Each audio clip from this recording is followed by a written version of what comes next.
Chapter 141 निर्देशक और निर्माता ऑनलाइन क्या हो रहा था, इस बारे में सुन्न हो गए थे। उन्होंने अब और जांच करने की भी जहमत नहीं उठाई, क्योंकि उनका जोंगचुन को मंच पर जाने देने का कोई इरादा नहीं था। वे पेई मिंगक्सवान के साथ आगामी व्यवस्थाओं पर चर्चा करने के लिए मुड़े। इस बीच जोंगचुन पूरी तरह से अपना धैर्य खो चुका था। तलाक और पुनर्विवाह के निर्णय के बारे में जोंगचुन ने शुरू में उचित महसूस किया था, लेकिन अब इस तरह की खबरें वास्तव में ऑनलाइन दिखाई देती हैं, विभिन्न उपहास और अपमान के साथ। उन्हें अंततः एहसास हुआ कि वो वास्तव में इस तरह की सार्वजनिक राय के प्रभाव को सहन नहीं कर सकते। ये उल्लेख करना आवश्यक नहीं है कि नेटिजन्स ने आज रात के लिए उनके इरादों को पहले ही व्यापक रूप से फैलाना शुरू कर दिया था। बुढ़ापे में अपमान, ये 4 शब्द उसके चेहरे पर तमाचे की तरह लगे। केवल इतना ही कहा जा सकता है कि मध्यम आयु वर्ग के पुरुष, जिन्हें उनकी पत्नियों द्वारा अच्छी तरह से संरक्षित किया गया है, उन्हें इस बात का कोई एहसास नहीं है कि वे पहले कितने मूर्ख थे, केवल यह मानकर कि वे प्यार के लिए आगे बढ़ सकते हैं। अब वह पश्चाताप और पीड़ा से भरकर मुश्किल से खड़ा हो पा रहा था। उस ठंडे पसीने को देखो। मुझे आश्चर्य है कि क्या उसने ये निर्णय लेते समय कभी इस परिणाम की कल्पना की थी। किन परिवार ने सोचा कि आज रात की घटना के बिना भी, अगर उसने वास्तव में तलाक और पुनर्विवाह किया होता, तो ऑनलाइन जनमत हमले की ताकत का पता चलने पर वो संभवतः यू रुयन को गोलियों का सामना करने के लिए तुरंत बाहर धकेल देता।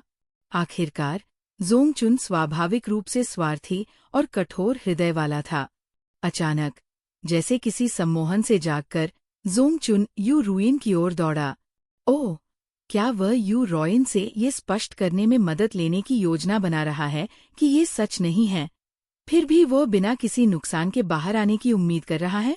किन परिवार सचमुच कितना मोटी चमड़ी वाला बूढ़ा आदमी है। उनके व्यंग्य के बावजूद सभी लोग उस स्थान के करीब चले गए जहां यू रॉयन आराम कर रहा था, और उनका इरादा जोंगचुन को रोकने का था। पेई मिंगक्सवान, जो निर्देशक और निर्माता के साथ बात कर रहे थे, ने तुरंत प्रतिक्रिया व्यक्त की और सीधे जोंगचुन का रास्ता रोक दिया। जोंगचुन, जो पहले से ही चिंतित था, उसने एक मुस्कुराहट को दबाया जो उसकी आंखों तक नहीं पहुंच पाई। मुझे रुयन के साथ चर्चा करने के लिए कुछ है, पेई मिंगक्सवान ने निष्ठाहीनता से मुस्कुराते हुए कहा। आपका प्रदर्शन वैसे भी रद्द कर दिया गया है, इसलिए अब आपके पास चर्चा करने के लिए क्या हो सकता है? सुश्री यू ने बहुत मेहनत की है, उसे थोड़ा आराम करने दें। हम सहायक अभिनेताओं को साक्षात्कार देने वाले हैं, और सुश्री यू को मंच पर जाने के लिए अच्छी स्थिति में होना चाहिए। मेरा सुझाव है कि श्री जोंग जल्दी से ऑनलाइन सार्वजनिक राय को संभालने के लिए कुछ पीआर कर्मियों को खोजें। जोंगचुन की अभिव्यक्ति पूरी तरह से नियंत्रण से बाहर हो गई थी। वह क्रोध से तड़प रहा था। इससे तुम्हारा क्या लेना देना है? तुम मेरे मामलों में क्यों दखल दे रहे हो? वो घबरा रहा है, वो घबरा रहा है। ये देखना बहुत दिलचस्प है कि जो व्यक्ति आमतौर पर इतना नेक काम करता है, वह पूरी तरह से अपना आपा खो देता है। न केवल किन परिवार, बल्कि मंच के पीछे खड़े अन्य दर्शक भी चमकती आंखों से देख रहे थे। इसका सब कुछ हमसे ही लेना देना है, पेई मिंगक्सवान ने एक अर्थपूर्ण मुस्कान के साथ कहा। आखिरकार सुश्री यू का अनुबंध समाप्त होने वाला है? जोंगचुन हैरान था, पेई मिंगक्सवान को अविश्वास से देख रहा था। शुरू में उसने यू रुयन से स्पष्टीकरण की मदद लेने की कल्पना की थी, क्योंकि उसका अनुबंध समाप्त होने वाला था, जिसका अर्थ था कि वो पूरी तरह से बिना किसी सहारे के रह जाएगी। उसने सोचा कि वह अभी भी उसे थोड़ा डरा सकता है, लेकिन अब जोंगचुन ने चारों ओर देखा और अचानक महसूस किया कि यू रुयन शीर्षस्तरीय समूह के लोगों से घिरा हुआ था। यू रॉयन अब अकेली नहीं थी। वह अब ऐसी व्यक्ति नहीं थी जिसे आसानी से मजबूर या बहकाया जा सके। अंत में जोंगचुन अपनी दुम दबाकर चला गया। जोंगसिकी भी मौजूदा स्थिति से भयभीत था। मनोरंजन उद्योग में प्रवेश करने वाले एक छोटे से बच्चे के रूप में उसके पास स्वाभाविक रूप से कुछ भी करने की हिम्मत नहीं थी। इसलिए वो जल्दी से जोंगचुन के पीछे भागा। जैसे ही उसे जोंगचुन मिला, उसने उसे मैडम जोंग के साथ फोन पर बात करते हुए सुना। जोंग सिकी तुरंत घबरा गया और चुपके से सुनने के लिए उसके करीब चला गया। उसे डर था कि अगर दोनों एक दूसरे से भिड़ गए तो उसकी अपनी छोटी छोटी हरकतें उजागर हो जाएंगी। क्या कर डाले। जोंग सिकी को ये देखकर आश्चर्य हुआ कि उसके चाचा ने इस स्थिति में भी उसकी चाची से मदद नहीं मांगी, बल्कि उसे डांटना शुरू कर दिया। जो हाथ उसे खाना खिलाता है, उसे काटने की ये क्षमता वास्तव में जोंग सिकी की पहुंच से परे थी। पति, क्या ये इसलिए है क्योंकि प्रस्ताव नहीं हुआ? मैडम जोंग की आवाज में झिझक थी। ऐसा लग रहा था कि वो अभी भी ऑनलाइन प्राप्त समाचार से उलझन में थी। चुप रहो। क्या तुम्हें पता है कि तुम्हारी मनमानी हरकतों ने मेरा सब कुछ बर्बाद कर दिया है? ये हमारा निजी मामला था। तुम्हें दूसरों को क्यों बताना था? तुम्हें लेडीज क्लब के साथ मिलकर ये सब क्यों करना था? अब इसका उल्टा असर हो रहा है। क्या तुम्हें पता है कि निर्देशक और निर्माता ने मुझसे क्या बात की? वे मुझे मंच पर नहीं जाने देंगे। वे तो ये भी नहीं चाहते कि मैं भविष्य के शो में भाग लूं। मैं इस इंडस्ट्री में सालों से हूं और अब मेरे साथ ऐसा व्यवहार किया जा रहा है। ये सब तुम्हारी वजह से है। जोंग चुन, जो खुद को सुंदर होने पर गर्व करता था, मैडम जोंग के साथ कभी इतना उग्र नहीं हुआ था, यहाँ तक कि तलाक पर चर्चा करते समय भी नहीं। इस गुस्से से मैडम जोंग स्तब्ध रह गई। पति, मुझे माफ करना। मुझे नहीं पता था कि वे मुझ पर हमला कर देंगे। मुझे सचमुच नहीं पता था। जोंग चुन जितना ज्यादा बोलता गया, वो उतना ही क्रोधित होता गया। उसे लगा कि उसके साथ बहुत अन्याय हुआ है। उसने कभी भी यू रुएन का फायदा नहीं उठाया था। ये सिर्फ एक असफल प्रस्ताव था। उसके साथ ऐसा व्यवहार क्यों किया जाना चाहिए? उसकी पत्नी मूर्ख थी और यू रुएन एक कुतिया थी। उनके पति वास्तव में अभद्र है और उन्होंने वे घृणित काम किए हैं। मुझे उनकी आलोचना में क्यों शामिल किया जाना चाहिए? इतने सालों में आप जानते हैं कि मैं किस तरह का व्यक्ति हूँ, है ना? आप बच्चे पैदा नहीं कर सकीं। क्या मैंने कभी आपको दोषी ठहराया? मैंने दूसरों से ये भी कहा कि ऐसा इसलिए हुआ क्योंकि मैं बच्चे नहीं चाहती थी। मैं आपके प्रति बहुत दयालु रही हूँ और आप इस तरह से मेरा बदला चुकाती है। नहीं, पति, मैं बस यू रॉयन से निपटना चाहती थी। ये सब एक दुर्घटना थी। मैं आपके खिलाफ कैसे काम कर सकती थी? जोंग चुन ने गुर्राहट के साथ कहा, तुम्हें इस मामले को सुलझाने में मेरी मदद करने का कोई रास्ता निकालना चाहिए, अन्यथा हमारी शादी सचमुच खत्म हो जाएगी। मैडम जोंग की आवाज रुक गई, खामोश हो गई। जब तक जोंग चुन अधीर नहीं हो गया, तब तक मैडम जोंग ने धीरे से कहा, पति, चलो घर पहुंचकर इस बारे में बात करते हैं। इसे जल्दी से हल नहीं किया जा सकता। ये देखकर कि वह इसे संभालने का इरादा रखती है, जोंग चुन को तुरंत राहत महसूस हुई। सौभाग्य से उसने पहल की थी। अगर मैडम जोंग ने पिछली घटनाओं के बारे में उपद्रव करने के लिए इस क्षण को चुना होता, तो ये वास्तव में परेशानी भरा होता।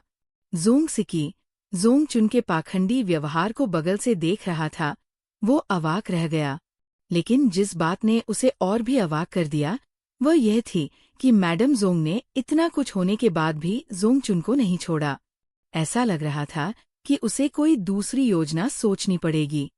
दूसरी ओर, उपद्रवी के चले जाने के बाद निर्देशक और निर्माता ने सहायक अभिनेताओं को साक्षात्कार के लिए मंच पर भेजने की व्यवस्था शुरू कर दी। इस कदम ने स्वाभाविक रूप से नेटिजन्स का दिल जीत लिया। पहले लोग दिग्गज अभिनेताओं से चिपकी रहने वाली दुष्ट लड़कियों से डरते थे, लेकिन अब उन्हें खूबसूरत यू रॉयन को परेशान करने वाली बूढ़ी वेश्याओं से डर लगता है। जैसे ही खूबसूरत अभिनेत्रियां एक-एक करके मंच पर आईं, टिप्पणियों की बौछार एक बार फिर जश्न मनाने लगी और लगातार प्रत्येक अभिनेत्री की प्रशंसा की गई। लेकिन जैसे जैसे मेजबान का साक्षात्कार आगे बढ़ा, ये स्पष्ट हो गया कि ये अभिनेत्रियां अब ऐसे कैमरों का सामना करने की आदी नहीं थीं, और कुछ तो उनका सामना करने से डरती भी थीं, क्योंकि कई साल पहले घोटालों के कारण उन्हें मनोरंजन उद्योग से बाहर कर दिया गया था, जिससे उनमें काफी मानसिक आघात पहुंचा था। ऐसा लगता है कि आप थोड़े नर्वस हैं, मेजबान ने मुस्कुराते हुए कहा। समझ में आता है, आखिरकार 7 साल हो गए हैं। अभिनेत्री ने मुस्कुराते हुए सिर हिलाया। हाँ, 7 साल। लेकिन अभी के प्रदर्शन के दौरान आप बहुत स्वाभाविक और उत्कृष्ट थे, क्योंकि मुझे प्रदर्शन करना पसंद है। यदि अन्य लोगों ने ऐसा कहा होता तो ये आधिकारिक उत्तर जैसा प्रतीत होता, लेकिन उनके मुंह से ये उत्तर विशेष रूप से वास्तविक लगा। यदि उन्हें ये पसंद नहीं होता तो वे इतने लंबे समय तक मंच से दूर रहने के बाद इतना शानदार प्रदर्शन कैसे कर पाते? होस्ट ने मुस्कुराते हुए कहा, आपने ये वापसी की लड़ाई खूबसूरती से जीत ली है। कई नेटिजन्स पहले से ही टिप्पणियों में पूछ रहे हैं कि आप फिर से कब अभिनय करेंगे। वे देखने के लिए इंतजार कर रहे हैं। अभिनेत्री की मुस्कान अधिक स्वाभाविक हो गई, लेकिन उसमें थोड़ी निराशा भी थी। नाटक में स्वतंत्र रूप से प्रदर्शन करने में सक्षम होना मेरे लिए पहले से ही संतोषजनक है। मैं शिक्षक जीफी और शिक्षक किंझाओं का आभारी हूँ कि उन्होंने मुझे ये अवसर दिया, जिससे मुझे ये समझने में मदद मिली कि अच्छाई और बुराई को अंततः उसी के अनुसार पुरस्कृत किया जाएगा। मैं मनोरंजन उद्योग से पूरी तरह से सेवानिवृत्त हो चुका हूँ और वापसी नहीं करूँगा। हालांकि अगर शिक्षक जी और शिक्षक किन को कभी कैमियो के लिए मेरी जरूरत पड़ी तो मैं तैयार हूँ।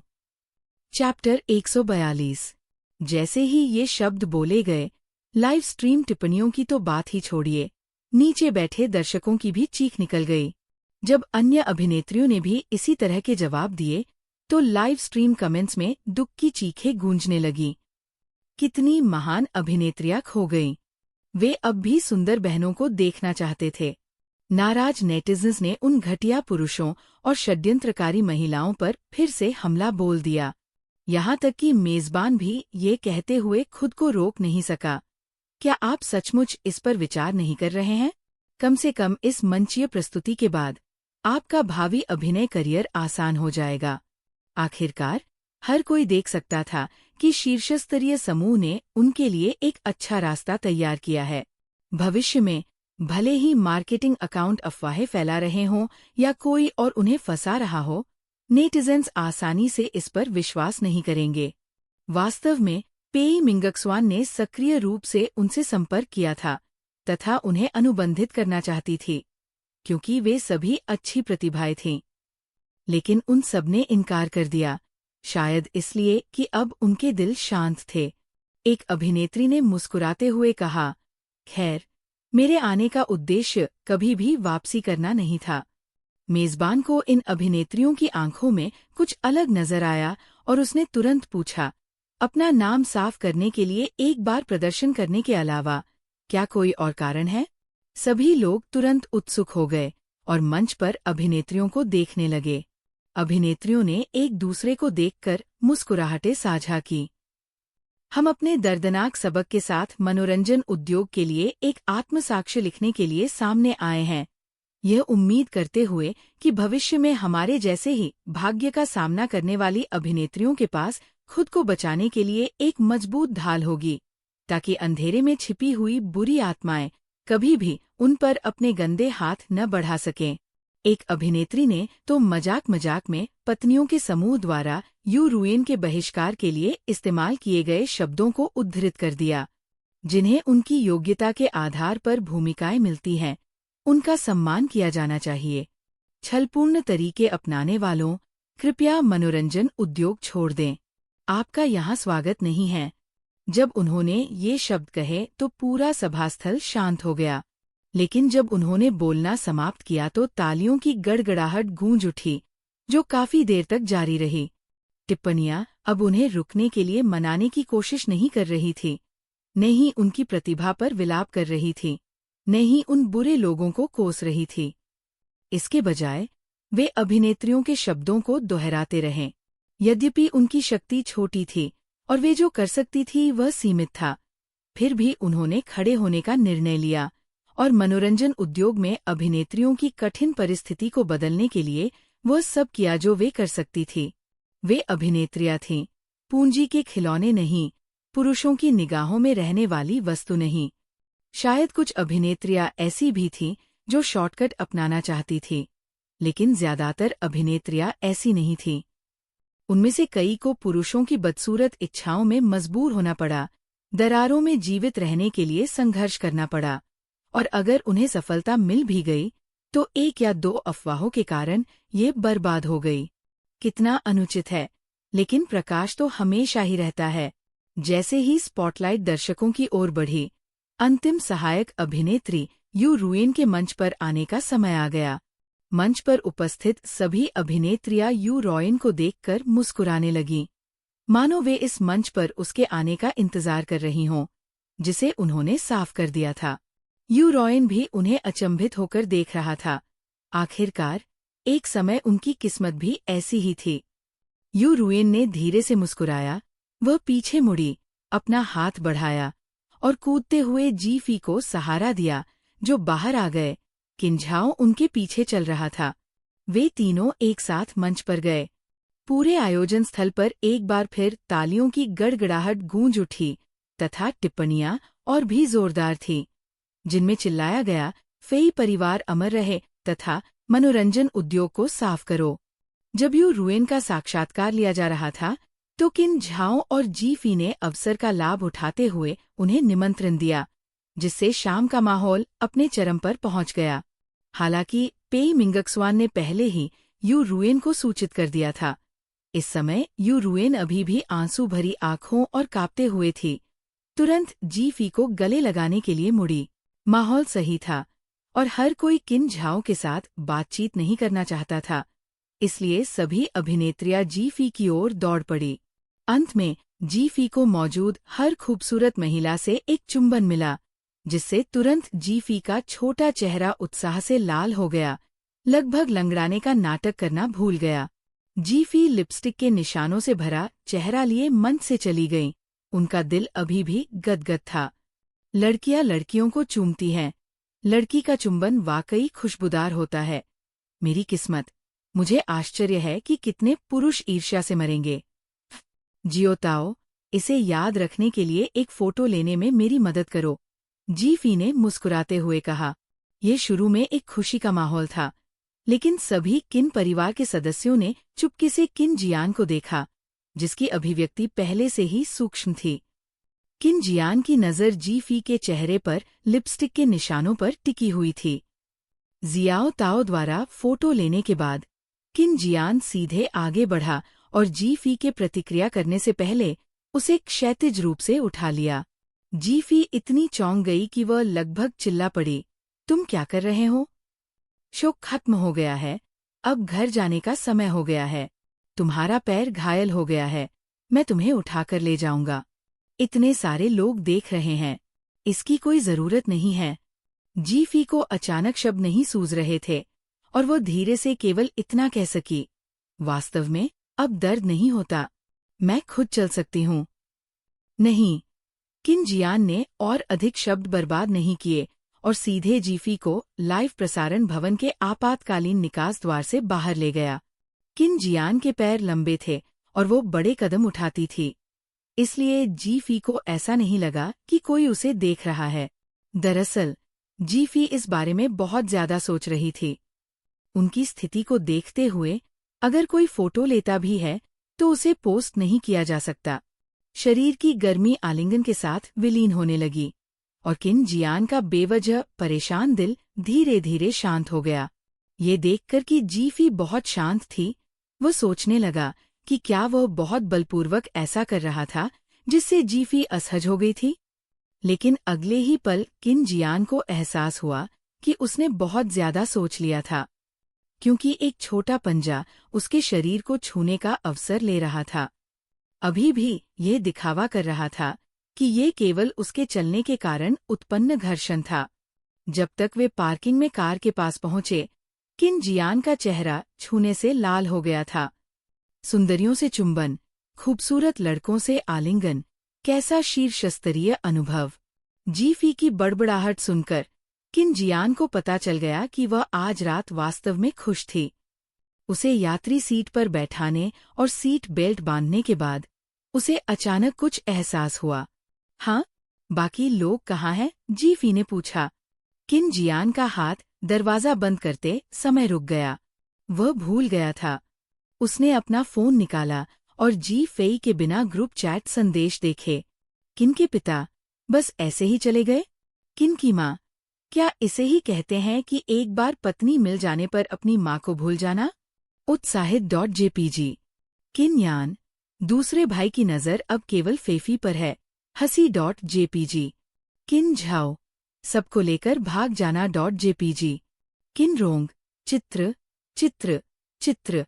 वे सभी तस्वीरें किन जियान द्वारा जी.फी को विभिन्न कोणों से क्षैतिज रूप से उठाए जाने की थी। किन जियान के चेहरे पर शर्मिंदगी छा गई। वो अजीब तरह से फोटो सहेजते हुए ड्राइवर की सीट की तरफ चला गया। वे तीसरे भाई के साथ जाने का इंतजार कर रहे हैं। हम पहले निकलेंगे। जब तक वे घर पहुंचे, तब तक बाकी लोग नहीं पहुंचे थे। किन जियान ने नाटक जारी रखने का फैसला किया और जी.फी को वापस उसके कमरे तक ले गई। जब तक उसने उसे बिस्तर पर नहीं लिटाया, तब तक जी.फी को थोड़ा अजीब महसूस नहीं हुआ। उसने तुरंत कहा, आपकी परेशानी के लिए धन्यवाद। धन्यवाद। अब आपको परेशान होने की कोई जरूरत नहीं है। किन जियान स्वाभाविक रूप से समझ गया और वो जी.फी को और असहज महसूस नहीं कराना चाहता था। कुछ याद दिलाने के बाद वह जाने के लिए तैयार हो गया।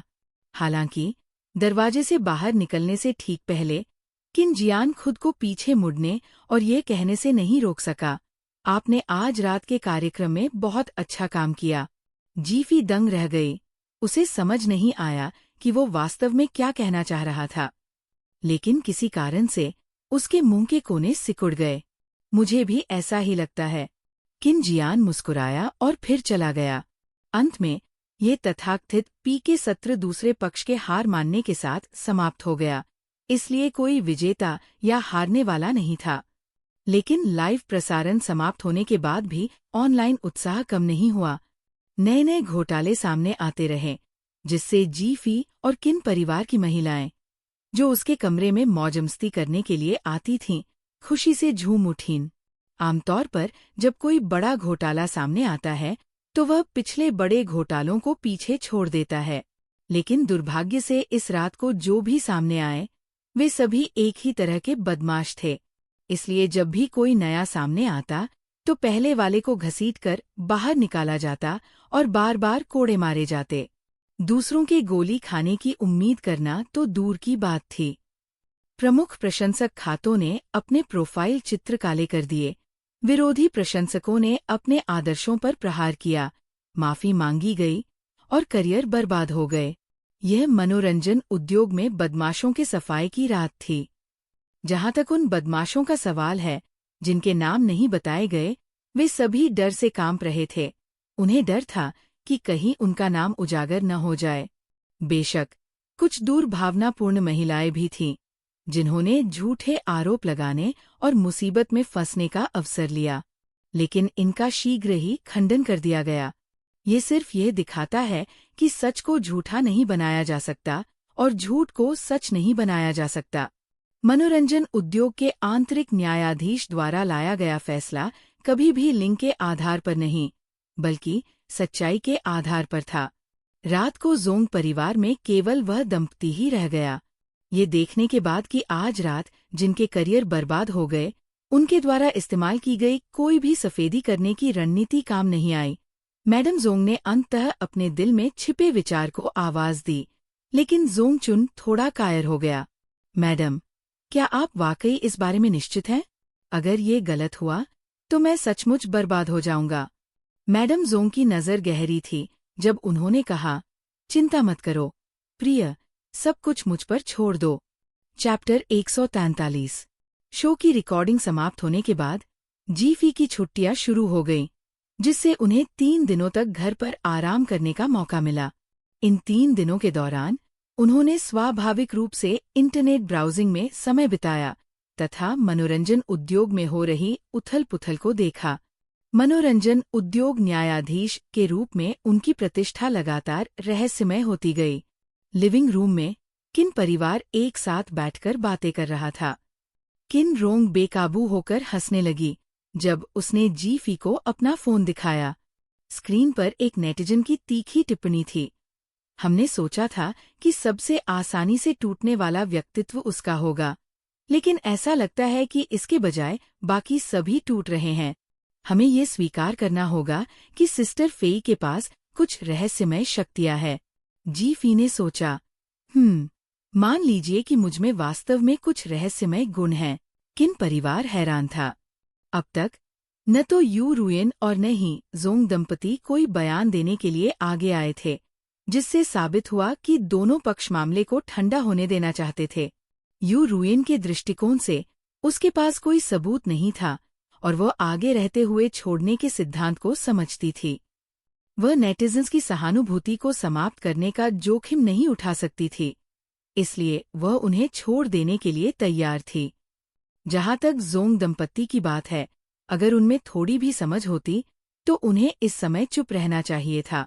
आखिरकार उनके बारे में फैली अफवाहें निराधार थीं।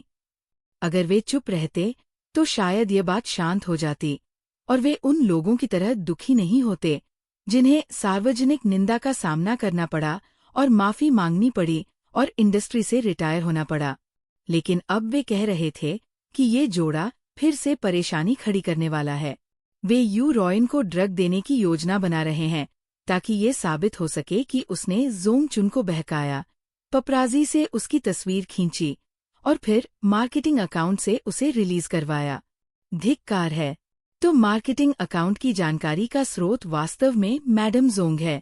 ये एक स्वनिर्देशित और स्वभिनय वाला धोखेबाज को पकड़ने वाला नाटक है। इसका उद्देश्य नेटिजन्स को ये बताना है कि ये वास्तव में यू रुयन ही थी जिसने जोंग चुन को बहकाया था, उनके परिवार को नष्ट करने का प्रयास किया था। इससे ये स्पष्ट हो जाएगा कि मैडम जोंग ने पहले क्यों गलत समझा कि जोंग चुन तलाक चाहता था और जोंग चुन प्रदर्शन करने के लिए मंच पर क्यों नहीं गया। यह यू रुयन को अस्वीकार करने के लिए था। चूंकि उन्होंने जो कुछ किया है उसके लिए उन्होंने ज्यादा सबूत नहीं छोड़े हैं, इसलिए ये उल्टा आख्यान सबूत के रूप में प्रलोभन की तस्वीरों के साथ मिलकर स्थिति को पूरी तरह से बदल सकता है और उनकी प्रतिष्ठा को धूमिल कर सकता है। सच्चाई सुनकर किन परिवार को बुरा लगा। पहले तो उन्हें लगा कि ये जोड़ा बेशर्म है, लेकिन अब उन्हें एहसास हुआ कि वे कितने दुष्ट हैं। रुको, क्या मैडम जोंग प्यार में अंधी नहीं हो गई हैं? वह इसे कैसे सहन कर सकती हैं? क्या वह कुछ भी होने से पहले हस्तक्षेप करने की योजना बना रही हैं? किन परिवार? बिल्कुल।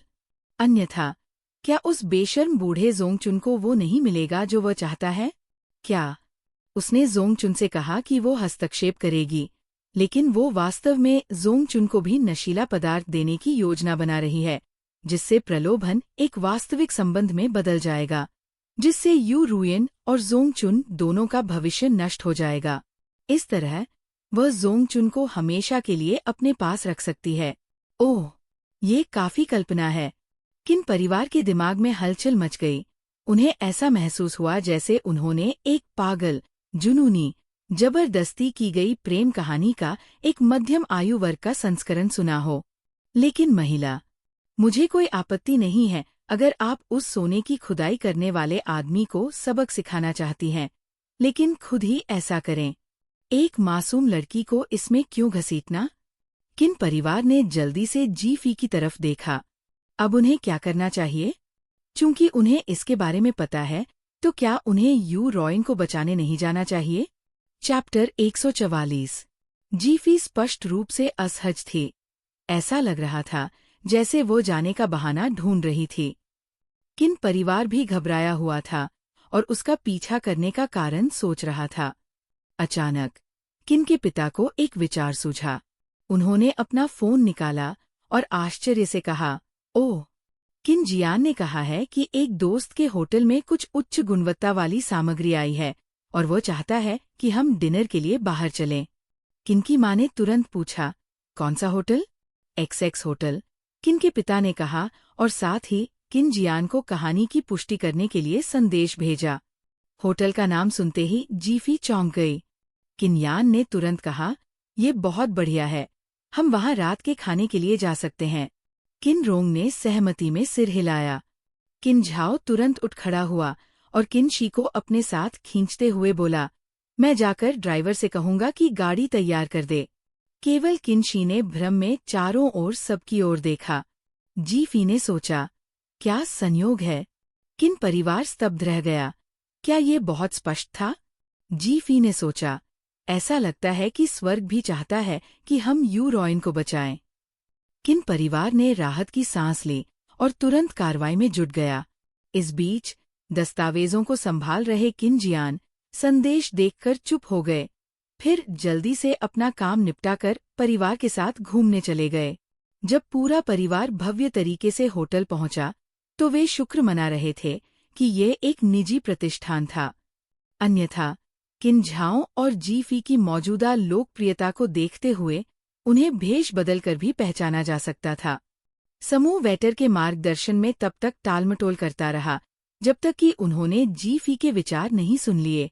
हम ठीक समय पर पहुंच गए हैं। वे अभी भी रेस्तरां में चर्चा कर रहे हैं।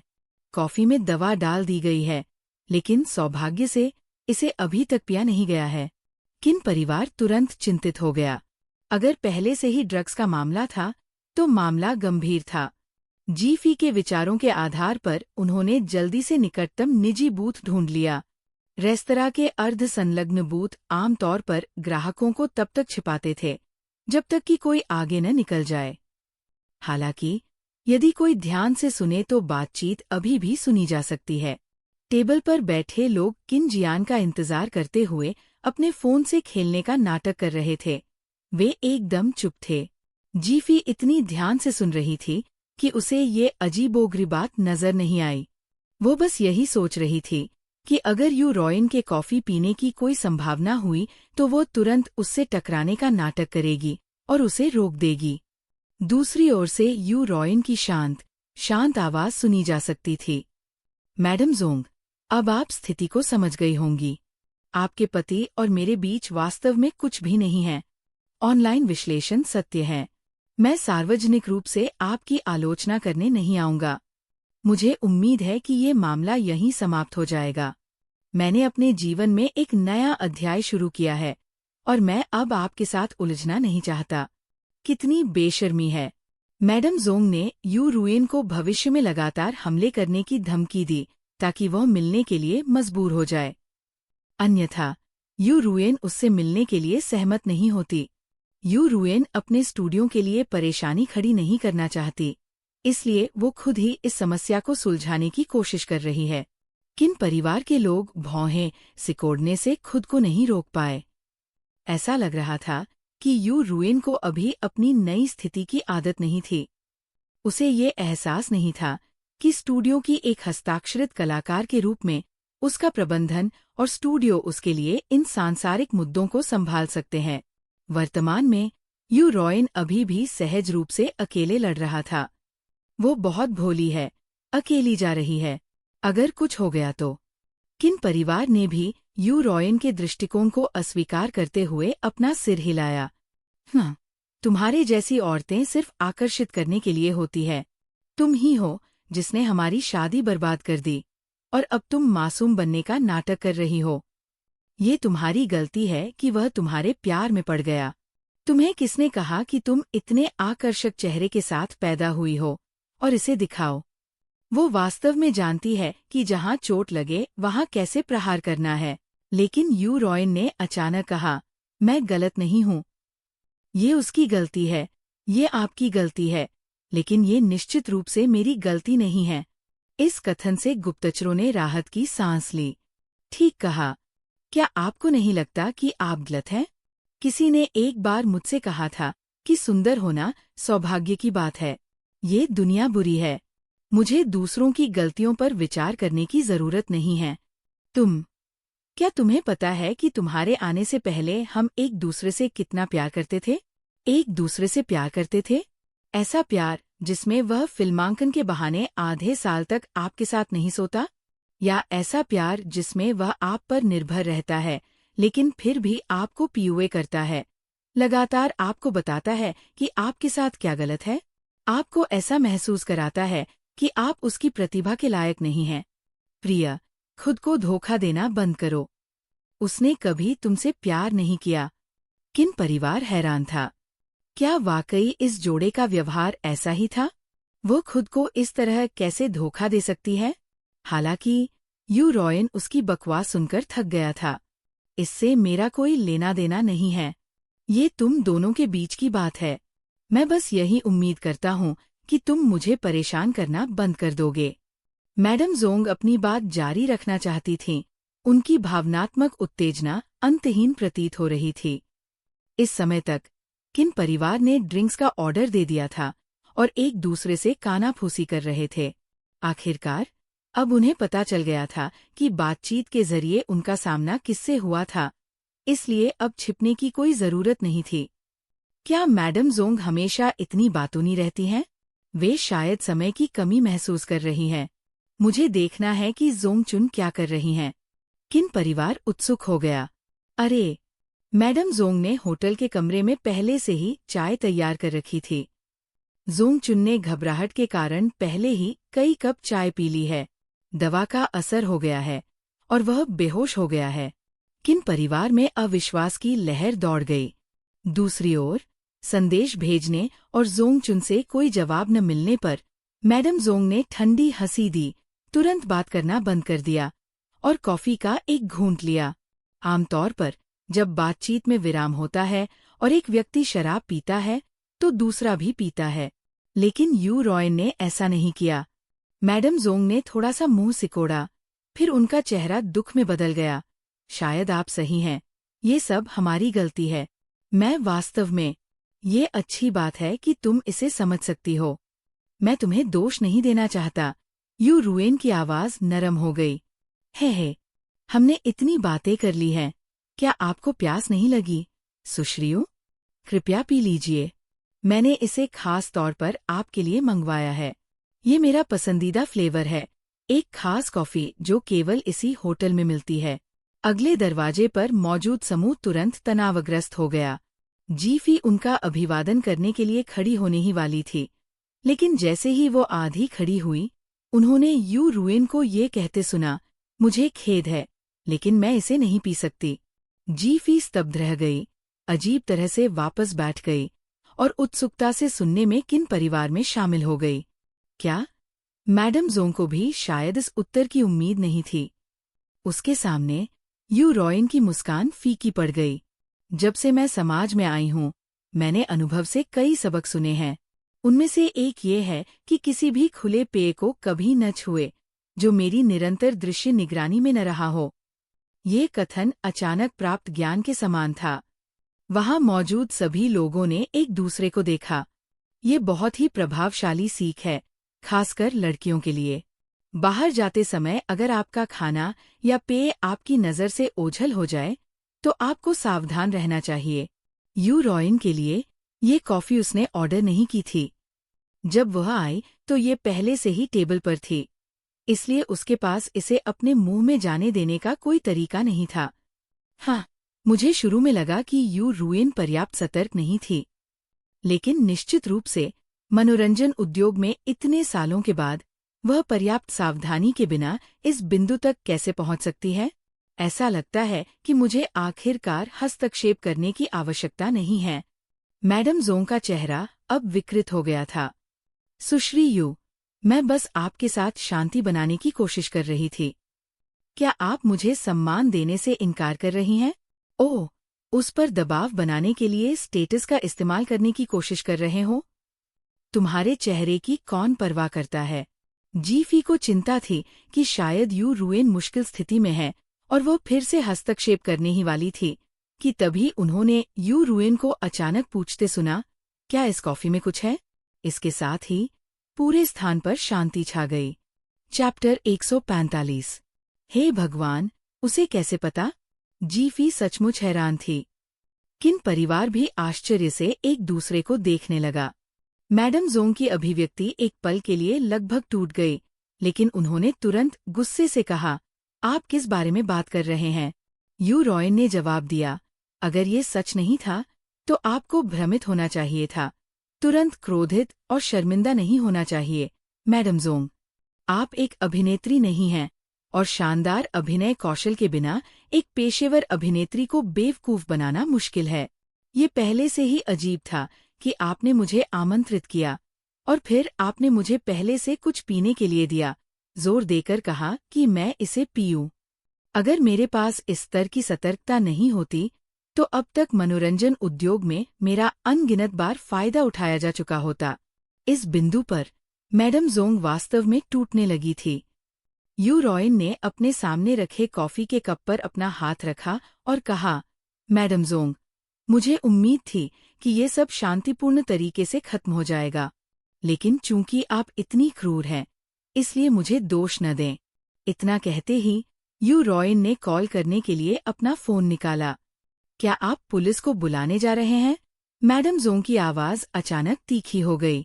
अगले दरवाजे से हलचल सुनकर जीफी तुरंत उठ खड़ी हुई और किन परिवार भी उसके पीछे खड़ा हो गया। शोर सुनकर आसपास के वेटर दौड़कर वहां पहुंचे। उन्होंने देखा कि मैडम जोंग कॉफी का कप पकड़ने के लिए झपट रही थी। यू रॉयन ने कॉफी का कप उठाया और भागने की कोशिश की, लेकिन मैडम जोंग ने उसे पीछे से जोर से धक्का दे दिया। जीफी, जो सबसे करीब थी, गिरते हुए यू रुएन को सिर्फ पकड़ पाई, लेकिन कॉफी का कप उसके हाथ से फिसल गया।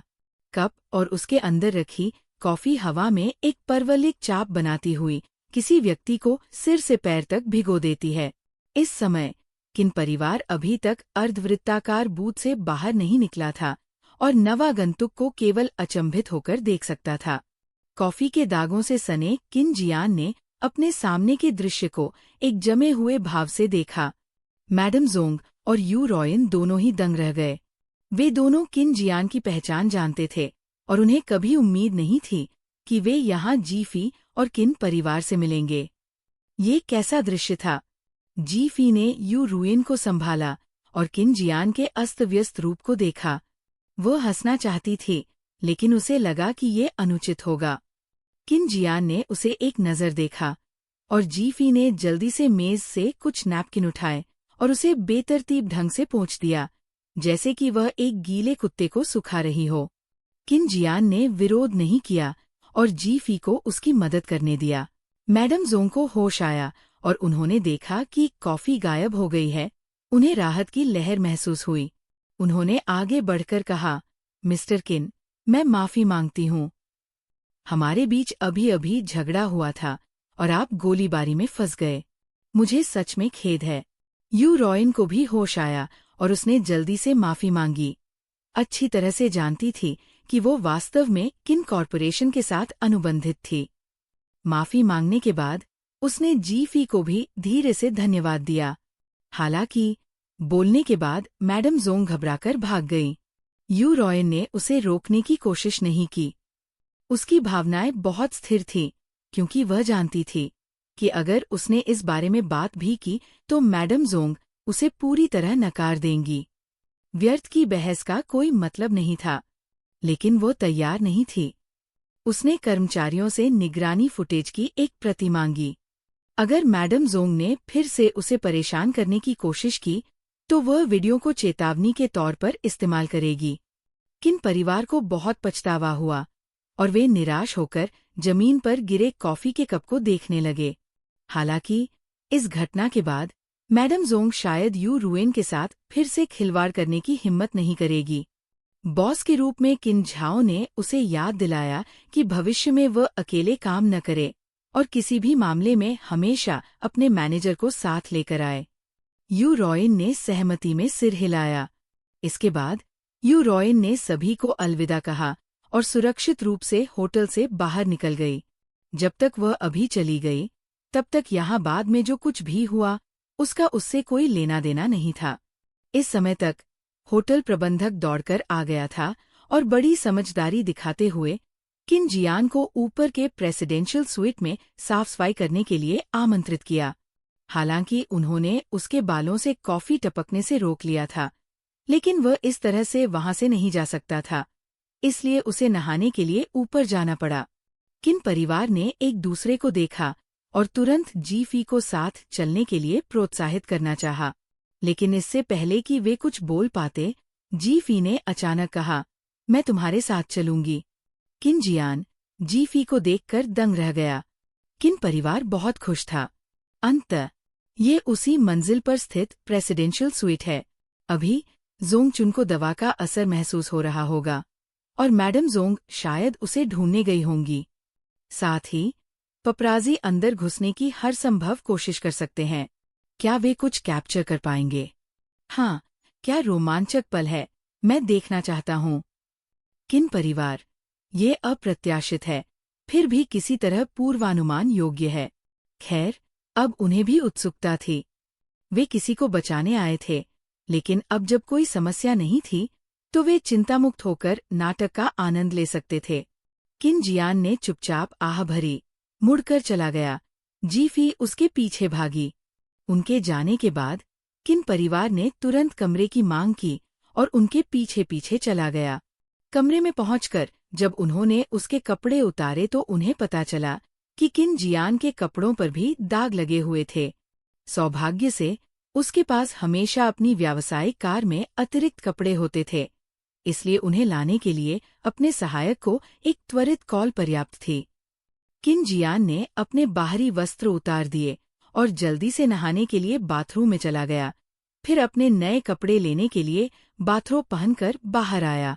हालांकि जैसे ही वो बाहर आया, उसने देखा कि जीफी नरम, बड़े बिस्तर पर बैठी है, उसके कपड़ों को अपनी बाहों में पकड़े हुए उसे गौर से देख रही है। ये दृश्य, चाहे आप इसे किसी भी नज़र से देखें, बहुत ही नाजुक लग रहा था। किन जियान की आंखें थोड़ी काली पड़ गईं। उसे यकीन नहीं हो रहा था कि ये होटल के कमरे की गर्म रोशनी का असर था या कुछ और, लेकिन उसे अपने दिल में एक हलचल महसूस हुई। अचानक जीफी ने उसकी ओर देखा। उसकी आंखें साफ और चमकदार थीं, जीवन से भरी हुई थी। तुम क्या कर रहे हो? किन जियान की आवाज अस्पष्ट रूप से भारी थी। जी फेई ने अचानक उत्साह से कहा, मैंने सोचा, क्या हम इन दागदार कपड़ों का परीक्षण दवा के प्रभाव के लिए कर सकते हैं? जी फेई ने संदेह से बचने के लिए जल्दी से उस बातचीत की सामग्री बताई जो उसने सुनी थी। क्विन जियान, मैं अपने सहायक से उन्हें बाद में परीक्षण के लिए भेजवाऊंगा। जी फी ने सिर हिलाया, फिर अचानक अकड़ गई और उलझन से किन जियान को देखने लगी। किन जियान ने फिर पूछा, क्या कुछ और है? जी फी ने जल्दी से अपना सिर हिलाया, नहीं। क्या आपने कपड़े धो लिए हैं? किन जियान सिर हिलाने ही वाला था कि उसने जी फी के विचारों को भीतर आते सुना। अरे, मैं भूल गया, क्या किन जियान के होंठ गलती से कॉफी से छू गए थे? अगर दवा के असर का थोड़ा सा भी पता चल जाए, तो क्या वह प्रभावित होगा? उसका चेहरा अब थोड़ा लाल दिख रहा है।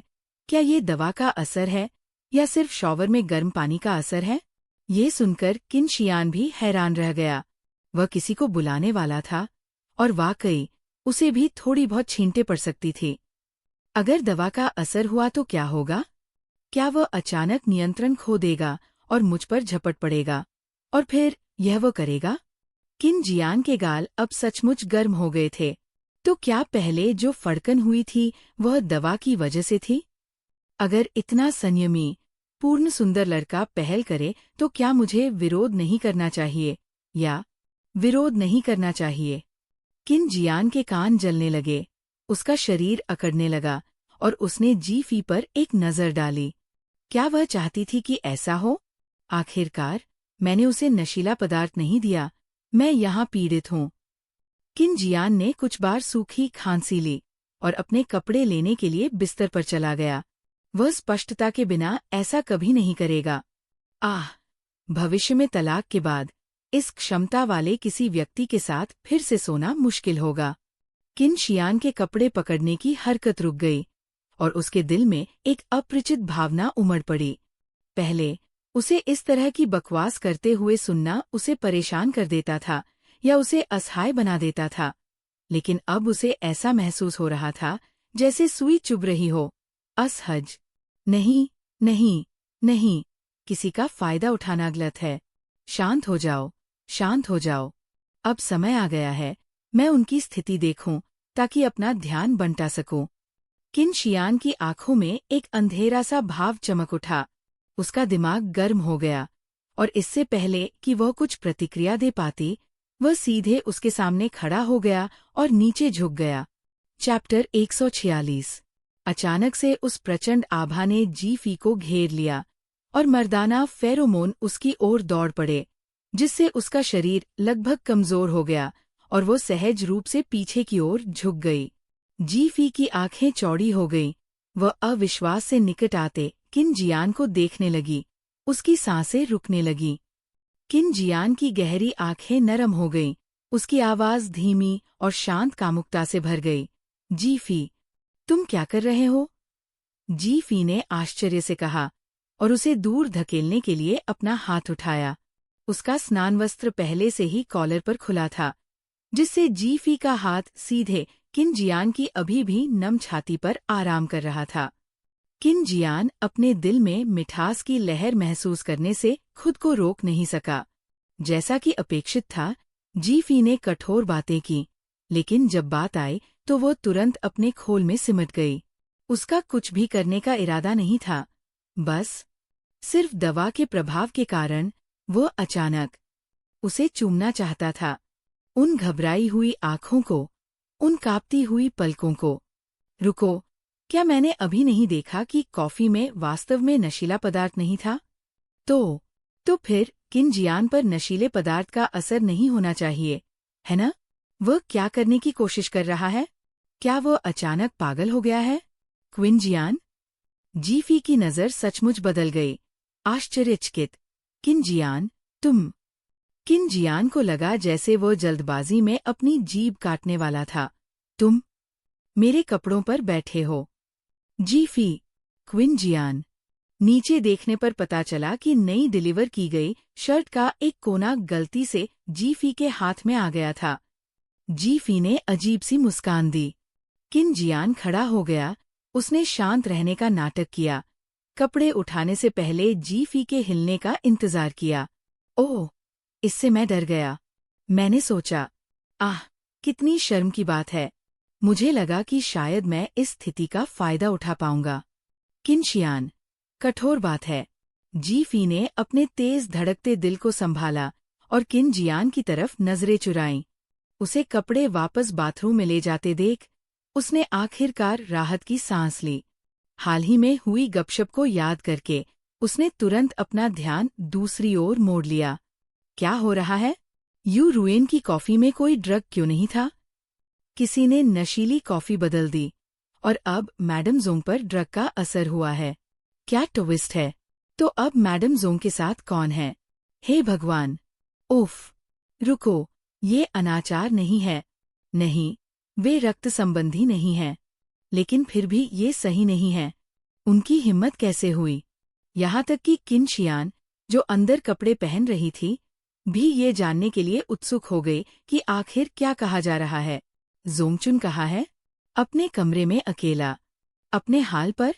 जब किन जियान बाहर आया तो उसने देखा कि जीफी दरवाजे पर बैठी हुई चुपके से एक दरार से झांक रही थी। बाहर कदमों की आहट सुनाई दे रही थी। किन जियान जीफी के पीछे खड़ा था। जीफी ने जल्दी से उसकी ओर शश का इशारा किया। किन जियान ने बाहर देखा तो देखा कि कोई व्यक्ति कैमरा उपकरण लेकर कमरे की तलाश में घूम रहा है। ऐसा लग रहा था कि उन्होंने एक कमरे को बंद कर लिया है, फिर नाटक करना शुरू कर दिया। धोखेबाजों को पकड़ने का नाटक करना, चिल्लाना और हंगामा करना। उसी मंजिल पर मौजूद कई मेहमान परेशान हो गए और बाहर आ गए। हाँ, माँ और पिताजी सब यहाँ क्यों हैं? जीफी हैरान थी और बाहर जाना चाहती थी, लेकिन किन जियान ने उसे रोक लिया। क्या तुमने ध्यान नहीं दिया कि किन झाओ यहाँ नहीं है? तुम अब एक सेलिब्रिटी हो। अगर गलती से तुम्हारी तस्वीर खींच ली गई तो परेशानी हो सकती है। जीफी को तुरंत निराशा महसूस हुई। मुझे प्रत्यक्ष गपशप मिल सकती थी। हे भगवान, हे पृथ्वी, तुम मेरे साथ ऐसा व्यवहार क्यों करते हो? जीफी की दयनीय अभिव्यक्ति देखकर किन जियान के होंठ फड़क उठे। वह पीछे मुड़ा, अपनी काली शर्ट ली और उसे जीफी के सिर पर डालते हुए कहा, अपना चेहरा अच्छी तरह से ढक लो, मैं तुम्हें बाहर ले जाऊंगा। क्या ये अधिक सुस्पष्ट नहीं होगा? इससे कोई फर्क नहीं पड़ता कि ये स्पष्ट है या नहीं, जब तक कि वे आपका चेहरा कैप्चर नहीं करते। मेरी तस्वीरें आमतौर पर वैसे भी प्रकाशित नहीं हो सकती। जीफी की आंखें तुरंत चमक उठीं। उसने खुद को काली शर्ट से ढक लिया, जिसमें अभी भी किन जियान की खुशबू थी, जिससे केवल उसकी आंखें ही दिखाई दे रही थीं। फिर उसने किन जियान को उम्मीद भरी नजरों से देखा। किन जियान ने सीधे जी फी के कंधों पर अपना हाथ रखा, जैसे कि उसे अपने सामने पूरी तरह से ढक रहा हो, और हंगामे में शामिल होने के लिए आत्मविश्वास से दरवाजे से बाहर चला गया। जब वे इस तरह से प्रकट हुए तो किन परिवार हंसने से खुद को रोक नहीं सका।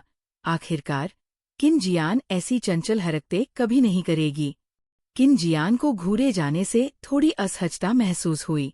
दूसरी तरफ दरवाजे के पीछे किन झाओ ने अपने दूसरे भाई और भाभी को नाराजगी से देखा। इस समय अगर वह कोई योजना भी सोच लेता तो वह कारगर नहीं होती। एक और व्यक्ति के साथ ये और भी स्पष्ट हो जाती। उसी मंजिल पर बैठे लोगों ने उन पर ध्यान नहीं दिया, क्योंकि वहां धोखेबाजों को पकड़ने का एक वास्तविक नाटक चल रहा था। हर कोई खुद को रोक नहीं पाया और उसे देखने के लिए उसके करीब जाना चाहता था। इससे पहले कि वे एकत्र हो पाते, पपराजी ने दरवाजा खोल दिया और तुरंत ही एक छोटी सी फिल्म के समान ध्वनियां प्रसारित होने लगी। इससे पहले कि जी फी कोई प्रतिक्रिया दे पाती, उसके कान किसी के हाथों से ढक गए। अन्य किन परिवार के सदस्यों को देखते हुए उन्होंने भी जल्दी से अपने कान ढक लिए, लेकिन उनके चेहरों पर आश्चर्य और घबराहट झलक रही थी। उनकी पहली प्रतिक्रिया यह थी कि क्या जोंगचुन, जो नशे में था, ने नशे के प्रभाव से राहत पाने के लिए अपनी पत्नी को ढूंढा था। 2 अधेड़ उम्र के लोगों का इतना बड़ा हंगामा करना सचमुच बुढ़ापे में जोरदार था। लेकिन अगले ही पल उन्होंने जी फी के आंतरिक विचार सुने। जोंगसिकी बहुत भूखा है, वह कुछ भी खा सकता है। न केवल 20 साल का अंतर है, बल्कि वो उसकी चाची है। किन परिवार? रुको, तुम क्या कह रहे हो? हम हर शब्द को पहचानते तो हैं, पर समझते नहीं। क्या जोंगसिकी? क्या चाची? क्या जोंगचुन और उसकी पत्नी अंदर नहीं है? नहीं, नहीं, सख्ती से कहा जाए तो उनकी वर्तमान स्थिति में मैडम जोंग को नशा दिया गया है। हो सकता है कि वो इच्छुक न हों, जबकि जोंगसिकी को नशा नहीं दिया गया है। किन परिवार? नहीं, नहीं, नहीं। हमने आपको और किन जियान को कुछ समय के लिए निजी डेट पर जाने दिया। हमसे इतनी सारी जानकारी कैसे छूट गई? मैडम जोंग को कब नशा दिया गया? क्या उन्होंने ही यू रॉयन को नशा नहीं दिया था? किन परिवार इतना चिंतित था कि वे अपने कान और गाल खुजलाना चाहते थे। काश वे जी फी को पकड़ पाते और विवरण पूछ पाते। ये गपशप बहुत ही उलझी हुई थी। ये एक पारिवारिक नैतिक मुद्दे में भी बदल गई थी। दरवाजा टूटने की आवाज के साथ ही अंदर से चीखें भी सुनाई देने लगीं। उन्होंने मैडम जोंग की आवाज और एक युवा व्यक्ति की आवाज स्पष्ट रूप से सुनी। तभी उन्होंने लोगों को दौड़कर चिल्लाते हुए सुना, हे भगवान! ये यू रुएन और जोंगचुन नहीं हैं। ये मैडम जोंग और जोंगचुन का भतीजा है। एक पल में जी फी के आंतरिक विचार पूरी तरह से सत्यापित हो गए। किन परिवार के सभी लोग असहज महसूस कर रहे थे। अपनी पहचान की परवाह किए बिना इस समय वे सभी चिल्लाना चाहते थे, हे भगवान! अन्य जिज्ञासु अतिथि शायद उन्हें पहचान न पाएं, लेकिन उन उपाधियों को सुनकर उन्हें बहुत वर्जित महसूस हुआ। ये एक वर्जित बात है, उन्हें इसे अवश्य देखना चाहिए। बहुत सारे लोग पपराजी का पीछा करते हुए अंदर चले गए। जी फी वास्तव में अंदर जाकर देखना चाहती थी, लेकिन उसे डर था कि कहीं उसकी आंखें जल न जाएं। इसलिए वह दरवाजे पर ही रुकी रही। तभी अंदर से जोंगसिकी की गुस्से भरी दहाड़ सुनाई दी, तुम लोग कौन हो? तुम हमारी निजता पर आक्रमण कर रहे हो। बाहर निकल जाओ। वो बहुत बढ़िया एक्टर है न? यही प्लान किया था? तो आपने अपनी सारी एक्टिंग स्किल्स इसके लिए बचाकर रखी हैं? किन परिवार भी देखने के लिए अंदर नहीं गया, बस पास में ही खड़ा होकर जी फी की टिप्पणी सुनता रहा। जोंगसिकी ने इसकी योजना बनाई। वह क्या चाहता है? मेरा विश्व दृष्टिकोण वास्तव में चकनाचूर हो गया है। वो वही है जिसने कॉफी बदली। जब उसने मैडम जोंग को रिसीव किया तो उसे नहीं पता था कि उसे नशीला पदार्थ दिया गया था। वो सबसे पहले जोंगसिकी को खोजने के लिए अगले कमरे में आई और उससे योजना रद्द करने और पपराजी को न आने के लिए कहने के लिए कहा। लेकिन जोंग सिकी ने मैडम जोंग से कहा कि इसे रद्द नहीं किया जा सकता। दरअसल उसने गुप्त रूप से मार्केटिंग अकाउंट को कमरे का नंबर बदलने के लिए कहा था, इसलिए पपराजी ने इस कमरे को निशाना बनाया। जब वे कारण और प्रभाव की बात सुन रहे थे तो अचानक कमरे से जोरदार थप्पड़ की आवाज आई। क्या तुम पागल हो? तुम ऐसा कैसे कर सकते हो? ये स्पष्ट रूप से ऑन थी। नहीं बहन यान, ये स्पष्ट रूप से आप थी जिन्होंने मुझे पहले गले लगाया था। मैं आपकी मदद करना चाहता था। मैं आपको पसंद करता हूँ। वो सिक्की, तुम किन परिवार? वो तो रो भी रहा है। मैडम जोंग के लहजे से अंदाजा लगाया जा सकता है। क्या वो सचमुच उस पर विश्वास करती थी? ये एक्टिंग। तुम्हारे चाचा होते तो तुम्हारे आगे घुटने टेक देते। अपने चाचा का चावल का कटोरा चुराना, 20 साल की मेहनत को छोड़ देना, तुम्हारी एक्टिंग चरम पर है। इस समय अगले दरवाजे का दरवाजा अचानक खुला और जोंग चुन, पीला चेहरा, भीड़ के बीच से लड़खड़ाते हुए अंदर भागा। आप क्या कर रहे हो? चैप्टर 147। जोंग चुना चुका था, जिससे ये दृश्य सचमुच शानदार बन गया था। इस बिंदु पर जीफी और उनका समूह अंदर जाकर ये देखने से खुद को रोक नहीं सका कि क्या हो रहा था। कमरे के अंदर जोंग सिकी और मैडम जोंग बड़ी मुश्किल से अपने टॉप पहन पा रहे थे। उनके शरीर अभी भी कंबल के नीचे दबे हुए थे। वे बिस्तर से उठने में असमर्थ थे।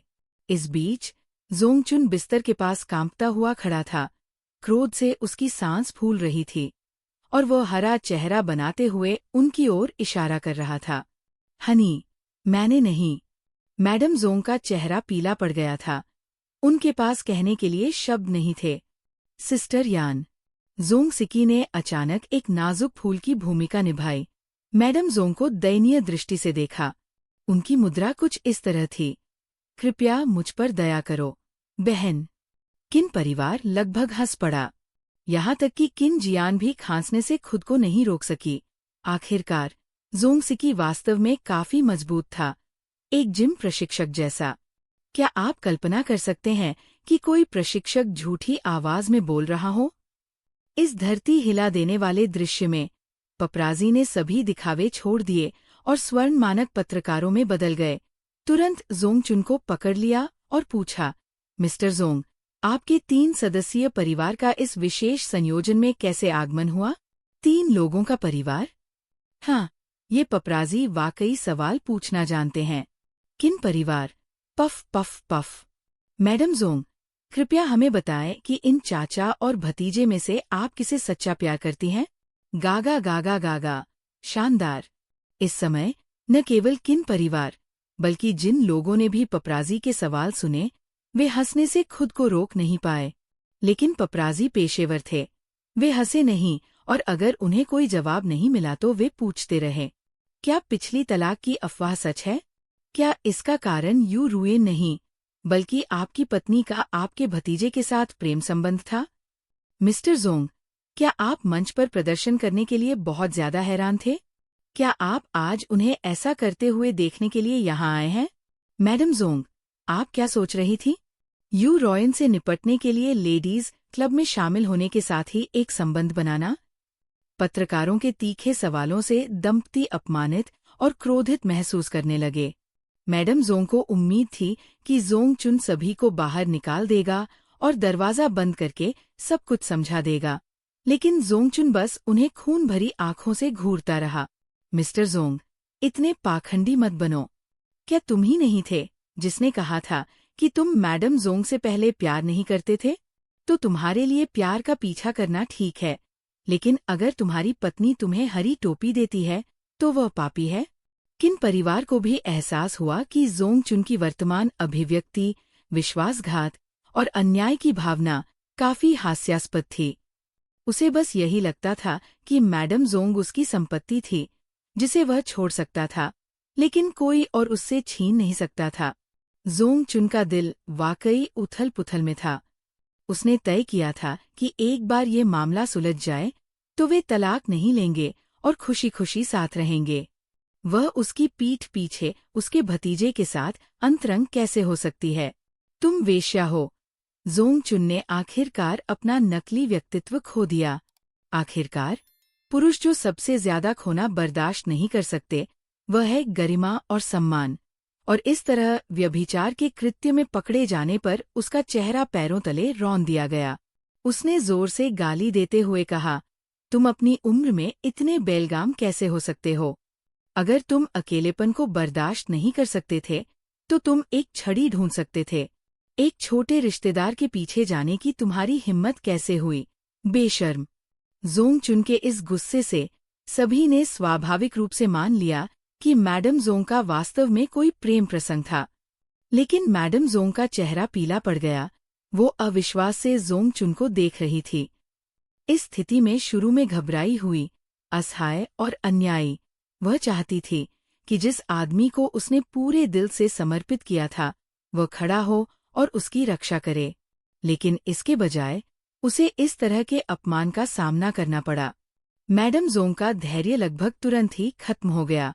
अचानक उसे लगा कि उसके सामने खड़ा आदमी घिनौना था, मानो वो जोंग चुन ही नहीं था जिसे वह जानती थी। ओह माय, क्या जोंग चुन को अभी तक अपनी स्थिति का एहसास नहीं हुआ है? वह वर्तमान में घोटाले में उलझा हुआ है। उसकी प्रतिष्ठा तार-तार हो चुकी है। अगर वो चीजों को बदलना चाहता है, तो वह केवल मैडम जोंग पर भरोसा कर सकता है। भले ही वह अपनी प्रतिष्ठा को बचा न पाए, लेकिन भविष्य में एक अमीर पत्नी के साथ रहना अभी भी बहुत अच्छा रहेगा। वह क्या सोच रहा है? अपने खाने के टिकट को इस तरह कोस रहा है? किन परिवार भी हैरान था। सभी को लग रहा था कि जोंग चुन में वास्तव में आत्मजागरूकता की कमी थी। मैडम जोंग द्वारा उसे बहुत ऊंचा स्थान दिया गया था, जिससे वह लगातार मूर्ख बनता जा रहा था। उनके वैवाहिक रिश्ते में चुनने की शक्ति हमेशा मैडम जोंग के पास थी, जोंग चुन के पास नहीं। आखिरकार जोंग चुन के पास जो कुछ भी था, वह मैडम जोंग द्वारा दिया गया था। जीफी खुद को इस शो का आनंद लेने से रोक नहीं पाई। उसने मन ही मन मजाक उड़ाते हुए कहा, ओ जोंग, तुम मूर्ख हो। अगर तुम एक आसान जीवन चाहते हो, तो अपने सिर पर थोड़ा हरा रंग पहनने में क्या बुराई है? ऐसे समय में तुम्हें अपना अभिमान निगलना चाहिए, न कि इस तरह का दिखावा करना चाहिए। क्या तुम्हें सच में डर नहीं है कि तुम्हारा भतीजा तुम्हारी पत्नी को चुरा लेगा? किन परिवार ने अपनी हंसी रोक ली और सचमुच व्यंग्य की रानी मास्टर जी के नाम को सार्थक किया।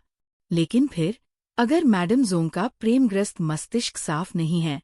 जोंग चुन, चुप हो जाओ, मैडम जोंग ने गुस्से में रोते हुए चिल्लाया। जोंग चुन दंग रह गया। उसे विश्वास ही नहीं हो रहा था कि मैडम जोंग ने उसे सार्वजनिक रूप से चुप रहने को कहने का साहस किया। ओहो, क्या वह जागने वाली है? क्या कोई कुत्ते खाओ कुत्ते का नाटक शुरू होने वाला है?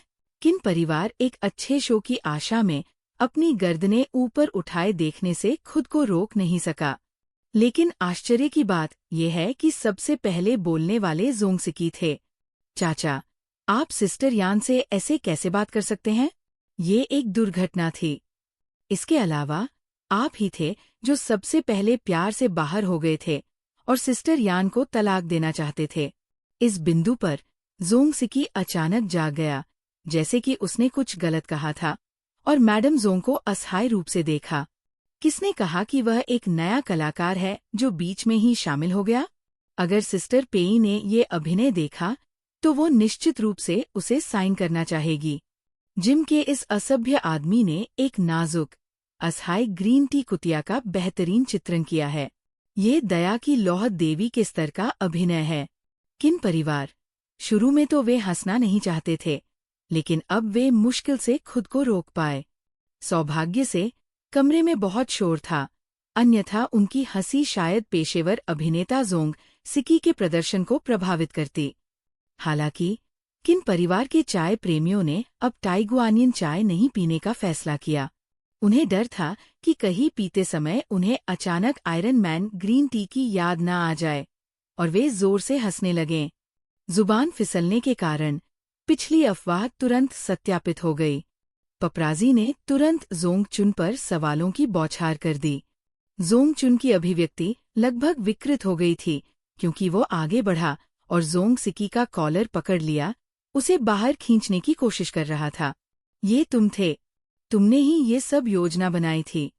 तुमने ही ये सब जानबूझकर किया था। लेकिन इस तरह की खींचतान से कंबल अवश्यंभावी रूप से हिल जाता, इसलिए मैडम जोंग ने स्वाभाविक रूप से कंबल की रक्षा करने की कोशिश की, साथ ही लड़ाई को रोकने की भी कोशिश की। हालांकि जोंग चुन की नज़र में ऐसा लग रहा था कि वह उस युवा व्यक्ति की रक्षा कर रही थी। जोंग चुन ने तुरंत उसे थप्पड़ मारा। तुम मूर्ख हो। तुम अभी भी उसकी मदद कर रही हो। उसने हमें एक जोड़ा बना दिया। क्या तुम्हें लगता है कि वो वास्तव में तुम्हारी जैसी बूढ़ी औरत की परवाह करता है? वह तुम्हारे पैसे और तुम्हारी हैसियत के पीछे पड़ा है। उसका पूरा परिवार जोंक है। वे मुझ पर निर्भर रहते थे और अब वे बस मेरी जगह लेना चाहते हैं। उसके मन में तुम्हारे लिए कितनी सच्ची भावनाएं हो सकती है। अपनी कब्र खुद खोदते हुए जोंग चुन नंबर 1 है। मैडम जोंग की अभिव्यक्ति उसके प्रति स्पष्ट रूप से अलग थी। फिर भी उसने अपना हाथ उठाने और उसका मजाक उड़ाने की हिम्मत की। वह वास्तव में एक बहादुर योद्धा है। किन परिवार यह भी देख सकता था कि मैडम जोंग की आंखों से आंसू बहुत पहले ही गायब हो चुके थे और उनकी जगह धीरे धीरे बढ़ती ठंडक ने ले ली थी। चाचा, सिर्फ इसलिए कि आप सिस्टर यान को महत्व नहीं देते, इसका मतलब ये नहीं है कि दूसरे भी उन्हें महत्व नहीं देंगे। लंबे समय से सिस्टर यान मेरे प्रति बहुत दयालु रही है। किसी ने भी मेरे साथ इतना अच्छा व्यवहार नहीं किया। मेरे लिए उनके प्रति आकर्षित होना अनुचित क्या है? सिस्टर यान में बहुत सारे अच्छे गुण हैं। वे बहुत उत्कृष्ट है। आप खुद इसे नहीं देख सकते, लेकिन क्या आपको लगता है कि बाकी सभी अंधे हैं? जोंग सिकी ने ईमानदारी से बात की। उन्होंने दर्शकों को लगभग आश्वस्त कर दिया और अपमान और प्रशंसा के बीच का अंतर सचमुच बहुत गहरा था। तुम छोटे जानवर, तुम्हारा अपने चाचा की पत्नी के साथ संबंध था। इतना घिनौना काम किया। क्या तुम्हें लगता है कि तुम्हारा अभी भी कोई भविष्य है? जोंग चुन ने बात खत्म की और फिर मैडम जोंग पर चिल्लाया, अब उठो और चलो मिलकर इस छोटे जानवर को गिरफ्तार करने के लिए पुलिस को बुलाते हैं। सिस्टर यान। जोंग सिकी भयभीत लग रहा था और जल्दी से मैडम जोंग को पुकारा। मैडम जोंग अचानक बोल पड़ी, आपने मुझे पहले ही तलाक के कागजात दे दिए हैं, तो इसे सिकी के साथ संबंध कैसे माना जा सकता है? चैप्टर 148। जोंग सिकी की आंखें चमक उठीं और उसने तुरंत कहा, तुम दोनों 1 साल से अलग अलग बिस्तरों पर सो रहे हो, इसलिए यान और मेरे साथ रहने में कोई नैतिक मुद्दा नहीं है। बस कुछ औपचारिकताएं अभी तक पूरी नहीं हुई है। जोंग चुन वही जम गया मानो बिजली गिर गई हो। वो अविश्वास से मैडम जोंग को देख रहा था। उसका शरीर थोड़ा हिल रहा था। ऐसा लग रहा था कि मैडम जोंग की अचानक ठंडी और निर्दयी प्रतिक्रिया से वो बुरी तरह सदमे में था। ओह माय, मैडम जोंग ने अपना चुनाव कर लिया है। जोंग चुन के खिलाफ जोंग सिकी का साथ देने का फैसला किया है। मैडम जोंग की पिछली प्रतिक्रियाओं को देखते हुए किन परिवार भी काफी आश्चर्यचकित था। उन्होंने सोचा था कि उसका प्रेमग्रस्त मस्तिष्क इतनी आसानी से ठीक नहीं होगा। पपराजी ने तुरंत जोंग चुन से तलाक के बारे में पूछताछ शुरू कर दी और जोंग चुन को, जो अभी भी अचंभित था, अंततः अपनी स्थिति की नाजुकता का एहसास हुआ। कई बार अपना भाव बदलने के बाद जोंग चुन किसी तरह से अपने सामान्य सुसंस्कृत और परिष्कृत आचरण को पुनः प्राप्त करने में कामयाब रहा। हालांकि वो कुछ हद तक कठोर दिखाई दे रहा था। अपने गुस्से को दबाते हुए और अपने अभिमान को किनारे रखते हुए वह बोला, मेरी प्यारी, तलाक की बात सिर्फ एक क्षणिक आवेग थी। क्या तुम सच में इस छोटे से जानवर के लिए मुझसे नाता तोड़ना चाहती हो? मैं तुम्हारी एक गलती माफ कर सकता हूँ। आखिरकार हमारी शादी को कई साल हो चुके हैं और मैं तुम्हारी खातिर थोड़ा और सहन कर सकता हूँ। मैं अभी भी साथ में अपना जीवन जारी रखना चाहता हूँ। अब तुम चुनो, क्या तुम मुझ पर विश्वास करोगी या इस छोटे से जानवर पर जो तुम्हें बरगलाने की कोशिश कर रहा है? जोंग चुन अभी भी जानता था कि मैडम जोंग के बटन कैसे दबाए जाएं। जब उसने बोलना समाप्त किया तो मैडम जोंग जम गई, मानो कुछ याद कर रही हो। उसके दिल में इतने सालों के स्नेह को छोड़ना अभी भी मुश्किल था, खासकर ये देखते हुए कि जोंगचुन ने उससे प्यार करते समय उसके लिए कितना कुछ सहा था। ये खत्म हो गया। कितना उबाऊ है। अचानक किन जियान ने जीफी के कान में फुसफुसाया। ऐसा लगता है कि वो कुछ कहना चाह रहा है। उसके लिए थोड़ा और सहन करना से उसका क्या मतलब है? जीफी चौंक गई और तुरंत उत्सुकता से जांच करने लगी। किन परिवार के अन्य सदस्य जिन्होंने किन जियान की बातें सुनी, वे भी उत्सुक हो गए। हे भगवान! इस समय मुझे मैडम जोंग के लिए थोड़ा दुख हो रहा है। सबसे घृणित लोग कभी कभी सबसे दयनीय हो सकते हैं। हालांकि उनके पापों को माफ नहीं किया जा सकता। जोंगचुन, तुम वास्तव में मरने के लायक हो। किन परिवार के सभी सदस्यों की आंखें आश्चर्य से फैल गई। क्या चल रहा है? जीफी की इस तरह की प्रतिक्रिया निश्चित रूप से बड़ी खबर होगी। क्या हो सकता है? लेकिन इससे पहले कि जीफी रहस्य उजागर कर पाती, जोंगसिकी ने पहले ही एक धार्मिक भाव धारण कर लिया था और बोला, चाचा, आप इतने बेशर्म नहीं हो सकते। इस बिंदु पर भी आप अभी भी यान को भावनात्मक रूप से ब्लैकमेल करना चाहते हैं और उसे अपने पास वापस लाने के लिए छल करना चाहते हैं? जोंगचुन का चेहरा बदल गया।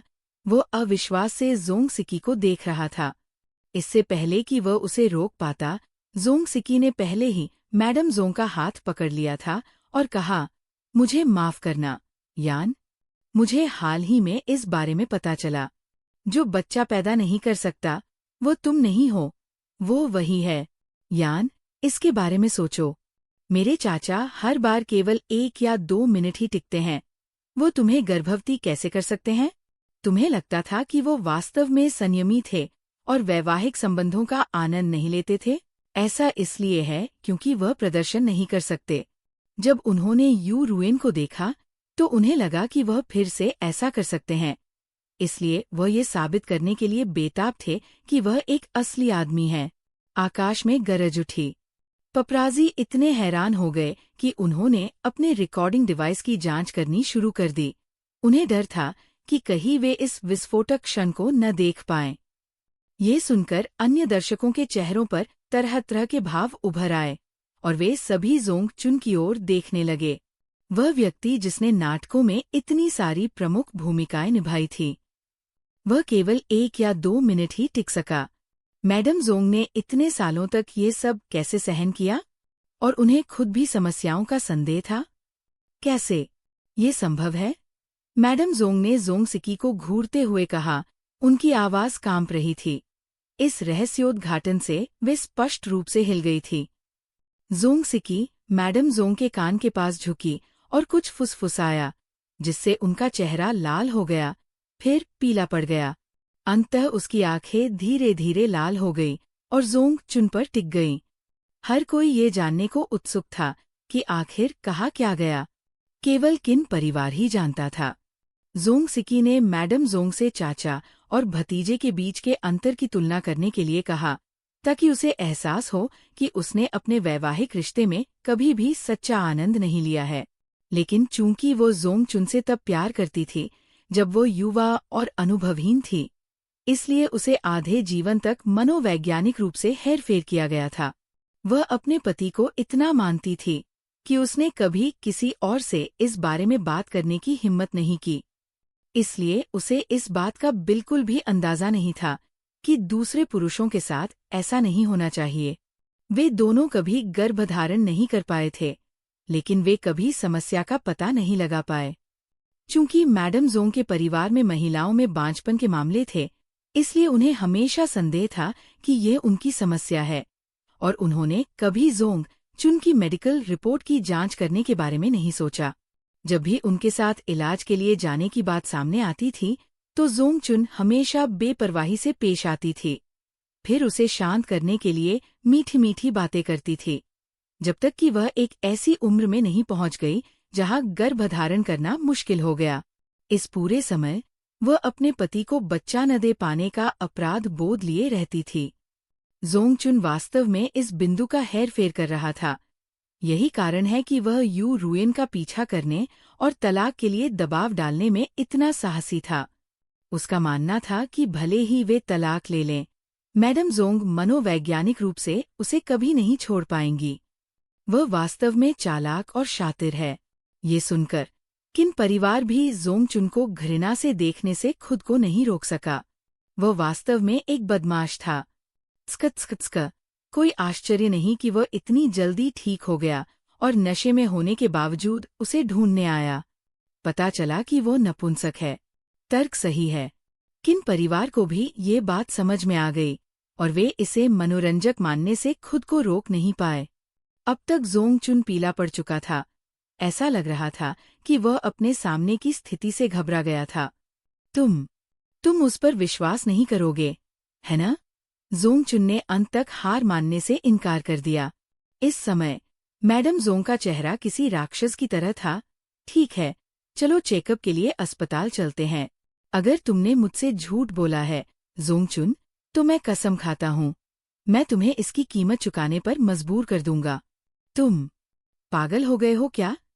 तुम मुझ पर इस तरह भरोसा कैसे नहीं कर सकते? ये मेरा अपमान है। अगर तुम ऐसा करने पर अड़े रहे तो चलो तलाक ले लेते हैं। अगर मेरी बेगुनाही साबित भी हो गई तो भी मैं तुम्हें कभी माफ नहीं करूंगी। इस समय जोंगचुन अभी भी मैडम जोंग को डराने की कोशिश कर रहा था तथा उसे उसके विचार से डराने के प्रयास में अडिग होने का नाटक कर रहा था। सीधी बात समझ लो, अब तुम ही धोखा दे रहे हो। मैंने कभी शारीरिक रूप से विश्वासघात नहीं किया है। जैसे ही उन्होंने बोलना समाप्त किया, इससे पहले कि जोंगचुन नैतिक उच्चता का दावा कर पाते, भीड़ में से एक आवाज उभरी। कभी बेवफा नहीं रही। क्या ऐसा इसलिए नहीं है क्योंकि तुम जानती थी कि तुम अच्छा प्रदर्शन नहीं कर सकती और तुम्हें डर था कि अन्य महिलाएं ये जान जाएंगी और तुम्हारा भंडाफोड़ कर देंगी? किसी ने ये देखने की कोशिश नहीं की कि ये किसने कहा था, लेकिन सभी को लगा कि ये बात बिल्कुल सही है। किन जियान ने असहाय भाव से जी फी की ओर देखा, ये सोचते हुए कि वो वास्तव में पपराजी द्वारा खोजे जाने से नहीं डरती थी। जी फी ने भी किन जियान की ओर देखा। उसकी आंखें मासूमियत से झपक रही थी। मैं खुद को रोक नहीं सका। मैंने गलती से अपने मन की बात कह दी। मुझे अभी अभी समझ में आया कि जोंगचुन जैसे बदमाश ने पहले कभी यू रुइन पर कोई कदम क्यों नहीं उठाया। इससे यू रुइन को लगा कि जोंगचुन वाकई नेक और गुणी है, एक वरिष्ठ व्यक्ति जिसके पास कोई गलत इरादा नहीं था या जो उसे रंगीन चश्मे से नहीं देखता था। लेकिन असल में जोंगचुन ने अपनी स्थिति को उजागर करने की हिम्मत नहीं की। वह पहले शादी करना चाहता था और फिर कोशिश करना चाहता था, क्योंकि उसे लगता था कि शादी हो जाने के बाद उसकी पत्नी उसकी संपत्ति होगी और वह उसकी स्थिति को उजागर नहीं कर पाएगी। जी फी की बुदबुदाहट सुनकर किन परिवार को भी एहसास हुआ कि ये बात सही है। वास्तव में इस तरह से सोचना तर्कसंगत और उचित था। जी फी की आंखें खोलने वाली टिप्पणी के कारण मैडम जोंग ने गुस्से से कहा, हमें जांच करानी चाहिए। पागल औरत, तुम ठीक से सोच नहीं पा रही हो। मैं तुमसे परेशान नहीं हो सकता, जोंगचुन ने जाने के लिए मुड़ते हुए कहा। लेकिन जाने से पहले उसने पपराजी पर चिल्लाते हुए कहा, वह मेरी निंदा कर रहा है, मैं उस पर मानहानि का मुकदमा करूंगा। ये बहुत ज्यादा विरोध। यहाँ तक कि पपराजी को भी इस जिद्दी आदमी से सहानुभूति महसूस हुई। धोखेबाज को रंगे हाथों पकड़ने की एक आवेगपूर्ण कार्रवाई ने जीवन भर की शर्मिंदगी का कारण बना दिया है। ओ जोंग, मैं तुम्हारे लिए एक मोमबत्ती जलाता हूँ। इस समय जोंगचुन किन परिवार के पास से गुजरा। हालांकि वे हंसना चाहते थे, लेकिन किन परिवार के सदस्यों ने अपने मनोरंजन को रोकने के लिए खुद को चुटकी काटी। होटल के कर्मचारी आखिरकार भीड़ को तितर-बितर करने के लिए देर से पहुंचे। जी फी को शक था कि वे इतनी देर से आने से पहले सुरक्षा कैमरों पर चल रहे नाटक को देख रहे थे। धोखाधड़ी के नाटक में ऐसे मोड़ की उम्मीद न करने वाले दर्शक चेहरों पर संतुष्ट मुस्कान लिए अपने कमरों में लौट गए। जी फी और किन परिवार भी वापस चले गए और साथ में जाने से पहले पपराजी के भाग जाने तक इंतजार किया। जब वे नीचे उतरे तो उन्होंने देखा कि लॉबी में सभी लोग, मेहमान और कर्मचारी एक साथ इकट्ठे होकर फुसफुसा रहे थे और अपने फोन पर देख रहे थे। ये खबर शायद वीबो पर आई थी। जीफी का समूह भी अपने फोन की जांच करने से खुद को रोक नहीं सका। निश्चित रूप से इस छोटी सी अवधि में ही उनके हैशटैग ट्रेंड करने लगे थे। Jongchun real man under 2 minutes. Jongchun gaslighting wife. चाचा भतीजा एक पत्नी साझा करें। नैतिक पतन या प्यार करने वाले पति की छवि टूट गई। मॉडल दंपत्ति अंततः टूट गए। बांझपन की सच्चाई की जांच करने जा रहे हैं। जिद्दी आदमी। भतीजे ने अपने चाचा की जगह लेने की ठानी। यू रॉयन जितना बदकिस्मत कौन हो सकता है। चैप्टर 149। होटल में व्यभिचार का मामला वेबो पर 2 दिन तक ट्रेंड करता रहा, क्योंकि इसमें कई रोचक जानकारियां थीं जो कभी पुरानी नहीं होती। पहले बदनाम धोखेबाज पुरुष दयनीय लगते थे, लेकिन अब जोंगचुन की तुलना में वे अब इतने बदकिस्मत नहीं लगते। आखिरकार उन्होंने केवल अपनी प्रतिष्ठा को बर्बाद किया, जबकि जोंगचुन ने न केवल अपना नाम खराब किया, बल्कि शारीरिक विकलांगता भी थी। हरी टोपी पहनता था, व्यभिचारी था और उसकी पत्नी चुरा ली गई थी। एक शब्द में दयनीय। किन परिवार के रहने वाले कमरे में पूरा परिवार इकट्ठा था। छोटी किन्शी को छोड़कर बाकी सभी ने चाय और खाने पर गपशप करने की एक नई पारिवारिक आदत विकसित कर ली थी। रोजाना बातचीत करने से उन्हें तरोताजा और ऊर्जावान महसूस होता था।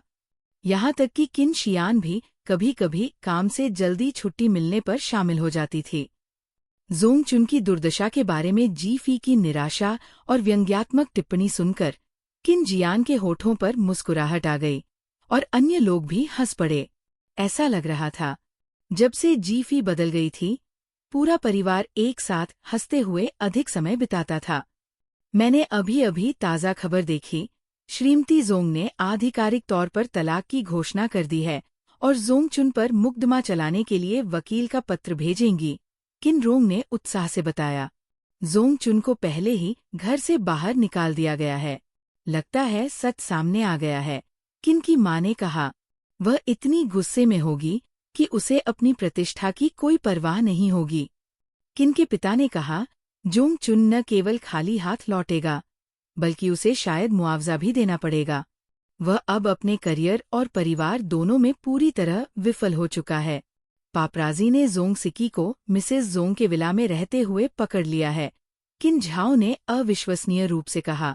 मुझे विश्वास नहीं हो रहा है कि वो वास्तव में कब्जा करने में सफल हो गया है। क्या मिसेस जोंग अभी भी मिसेस जोंग है? सभी हंस पड़े। किन यान ने अपना सिर हिलाया।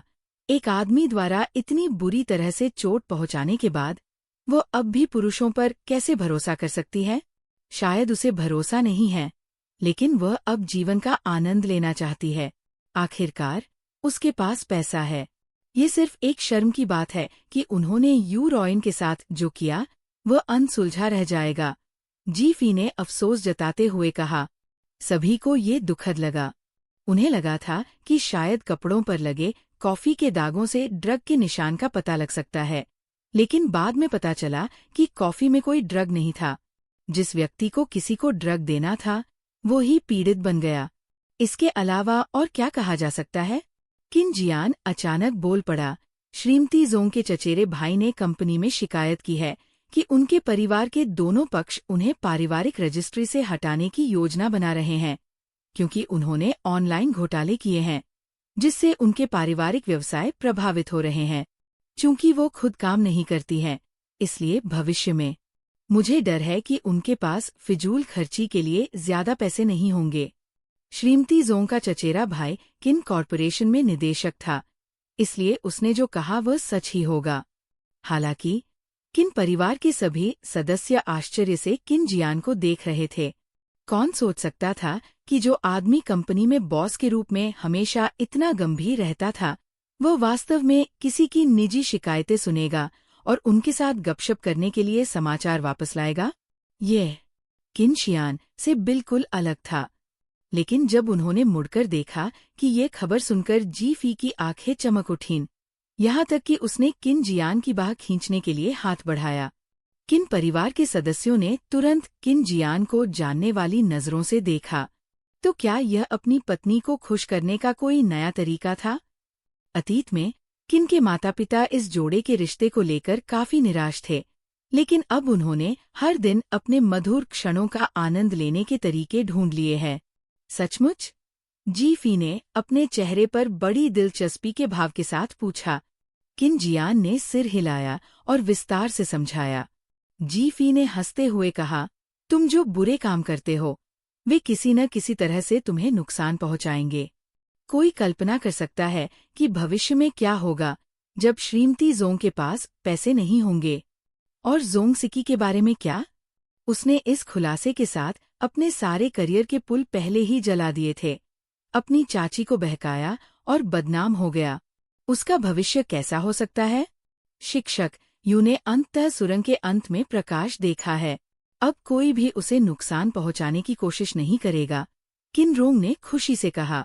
सभी लोग मुस्कुराए, लेकिन किन यान को अचानक कुछ याद आया और उसने पूछा, ओ ठीक है, फीफी, तीसरे भाई, अब आपका शो कैसे जारी रहेगा? जी फी को इन बातों की कभी परवाह नहीं थी। काम को अगर संभव हो तो टाला जाना चाहिए, अगर संभव हो तो अनदेखा किया जाना चाहिए। ये सवाल पूछे जाने पर उसने किन झाओं की ओर भी देखा। किन झाओ ने कहा, यू रुएन और जोंग चुन का समूह निश्चित रूप से बाहर है। जी फी पहले से ही कल्पना कर सकती थी कि उसकी प्रतिष्ठा अब काफी अनिश्चित होगी। कोई आश्चर्य नहीं कि उसके निजी संदेशों में हाल ही में वृद्धि हुई थी। किन झाओ ने आगे कहा, यू रुएन अभी भी हमारे स्टूडियो की कलाकार हैं, इसलिए वो हमारे मंच पर सहायक कलाकार के रूप में काम करना जारी रखेंगी। जी फी ने अपना हाथ उठाया और कहा, वास्तव में मैं छोड़ सकती हूँ और यू रुएन को आपके साथ मंच पर प्रदर्शन करने दे सकती हूँ। क्या सिस्टर पेई उसे ठीक से विकसित नहीं करना चाहती थी? लेकिन किन झाओ ने जवाब दिया, क्या आप निर्देशक और निर्माता को आधी रात को अपने दरवाजे के बाहर फांसी लगाते हुए देखना चाहते हैं? पूरा परिवार हंसने लगा। जी फी ने मासूमियत से कहा, मैंने सोचा था कि उनकी सहन शक्ति काफी मजबूत होगी।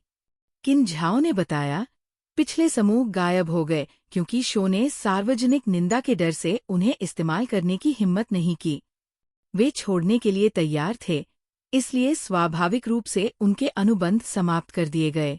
लेकिन आपको कोई समस्या नहीं है, इसलिए यदि आप छोड़ना चाहते हैं तो आपको अनुबंध के उल्लंघन के लिए जुर्माना देना होगा। पैसे दोगे? पूरा परिवार जी फी को मनोरंजन और क्षोभ से देख रहा था। हालांकि किन जियान ने सीधे जी फी से कहा, यदि आप वास्तव में भाग नहीं लेना चाहते हैं तो मैं जुर्माना शुल्क का भुगतान करूंगा। जी फी, कोई बात नहीं, मैं आखिरकार भाग लूंगी। पैसे दो। चाहे किसी का भी पैसा हो, ये बिल्कुल भी स्वीकार्य नहीं है। ये पैसे न कमाने से भी ज्यादा दर्दनाक है। किन झाओ ने थके हुए स्वर में कहा, केवल एक एपिसोड बचा है, बस सहजता से भाग लें और ये खत्म हो जाएगा। हम पहले भी बहुत चर्चा में रहे हैं, इसलिए चुपचाप समाप्त करना भी ठीक है।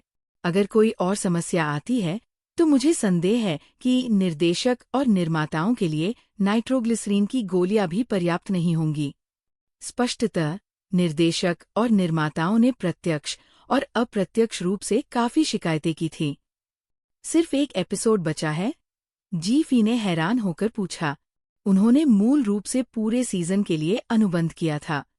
हाँ, अब केवल 2 टीमें बची हैं और वे किसी और प्रतियोगिता प्रारूप के साथ नहीं आ सकते हैं।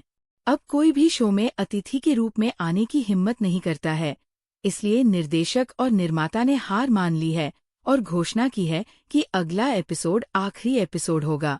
खाली समय स्लॉट अन्य शो को दिए जाएंगे, किन झाओ ने समझाया।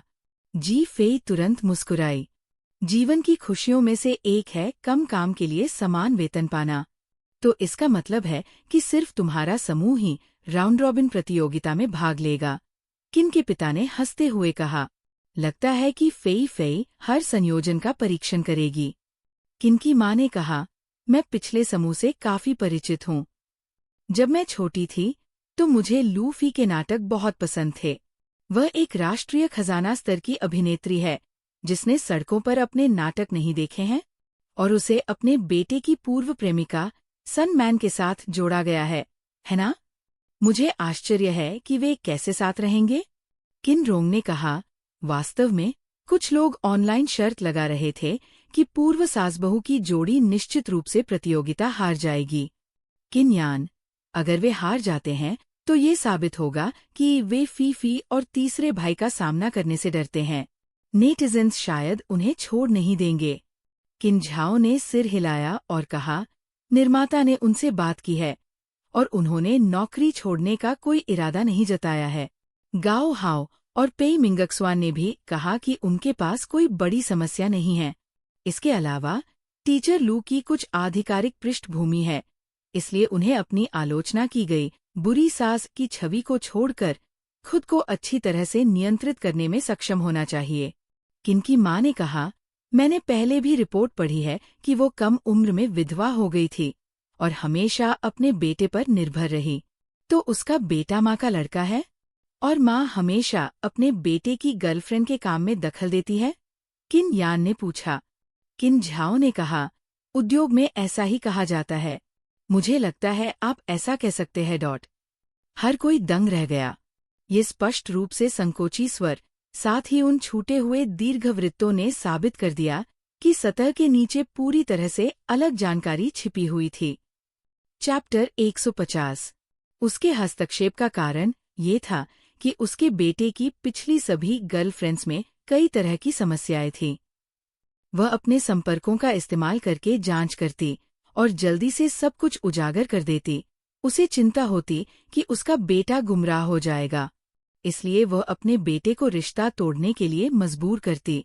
और उसका बेटा, जो अपनी माँ के सख्त नियंत्रण में बड़ा हुआ था, स्वाभाविक रूप से उसकी अवज्ञा करने की हिम्मत नहीं करता था।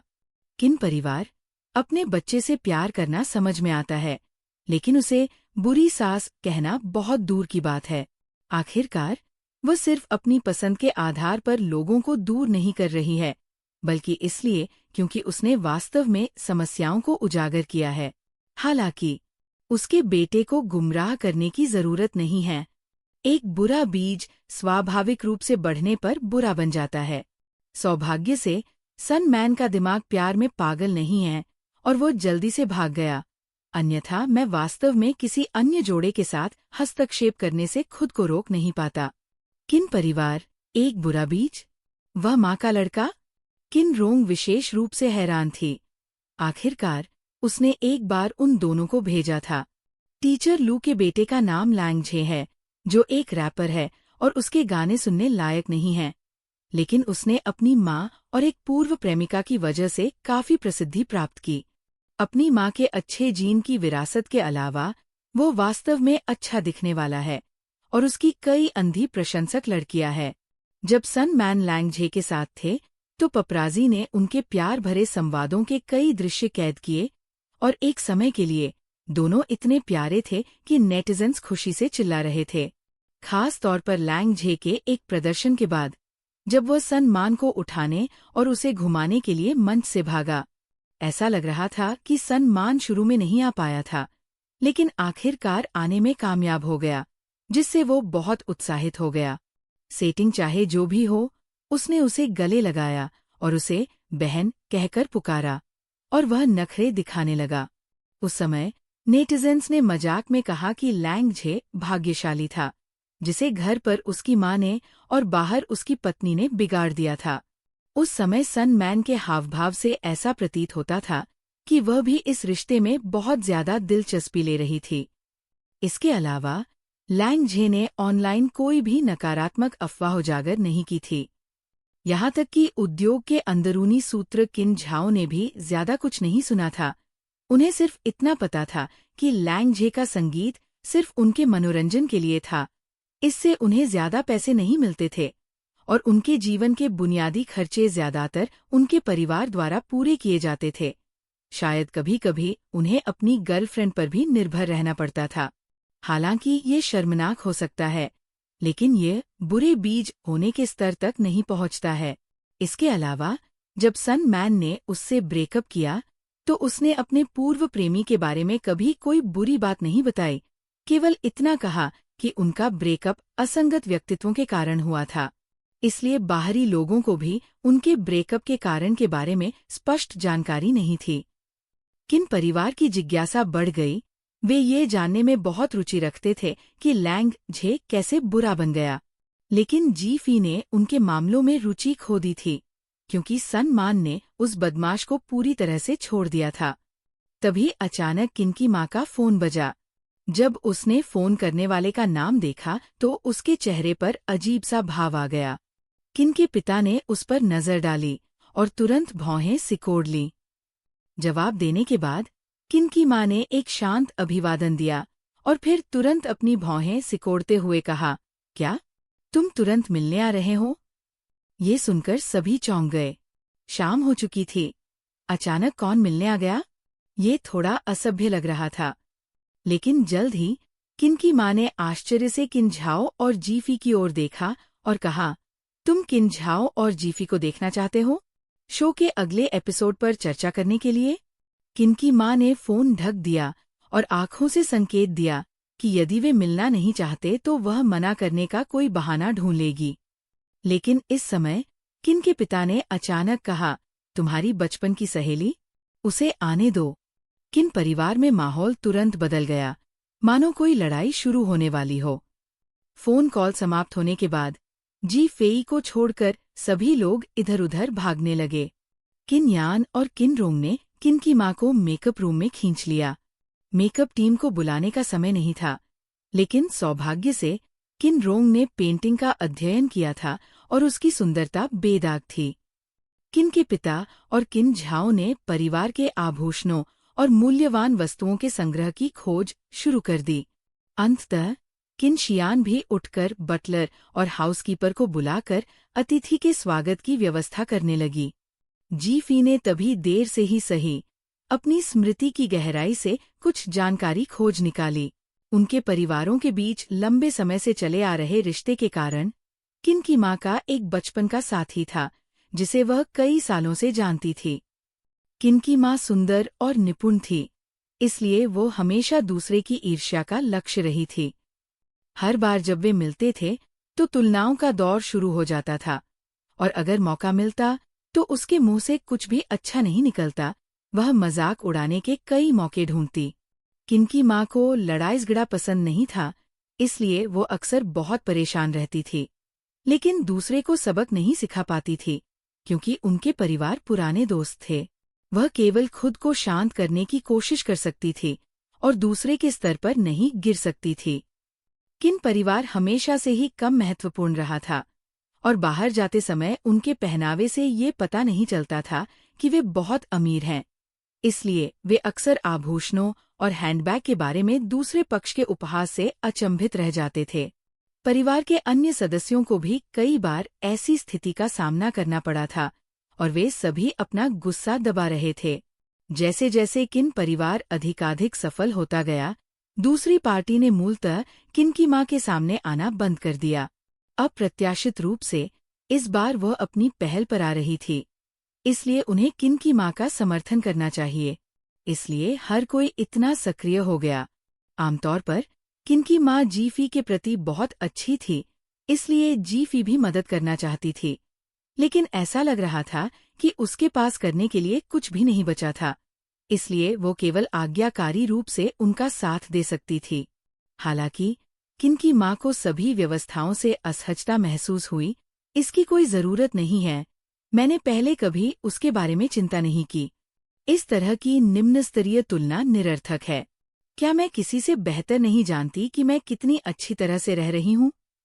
ये देखते हुए कि उसका पूरा परिवार उसके लिए स्वयं को व्यस्त रखता है, इस तरह की तुलना से ये कैसे साबित हो सकता है कि वह दूसरों की तुलना में बदतर जीवन जी रही है? वह खुश थी, लेकिन किन परिवार के बाकी सदस्यों को ये मंजूर नहीं था, और वे उसके सम्मान के लिए लड़ने पर अड़े रहे। नीलामी घर में उसके सामने रखी संग्रहणीय वस्तुओं और आभूषणों को देखकर तथा हर कोई उसे ये सब पहनने के लिए मजबूर करने की कोशिश कर रहा था, वो अंततः इसे और सहन नहीं कर सकी। किन की माँ के आग्रह पर उसने केवल शाही हरे रंग का जेडाइट हार पहनने का फैसला किया, जो लिविंग रूम में सुरुचिपूर्ण ढंग से बैठा था, जो कम महत्वपूर्ण और शानदार दोनों था। सभी को उत्सुकता से बैठे देखकर किनकी माँ ने कहा, अब आपको ये सोचना चाहिए कि वह क्यों आ रही है। ये जीफी और किन झाओं के शो से कैसे जुड़ा? तभी सभी ने प्रतिक्रिया दी, अरे हाँ, वह किस लिए आ रही थी? जल्द ही एक कार की आवाज सुनाई दी और बटलर ने तुरंत एक धनी दिखने वाली महिला को अंदर ले आया। जैसे ही वो अंदर पहुंची, उन्होंने देखा कि उसके गले में 3 बार लिपटा हुआ विशाल मोतियों का हार था। वह वाकई तैयार होकर आई थी।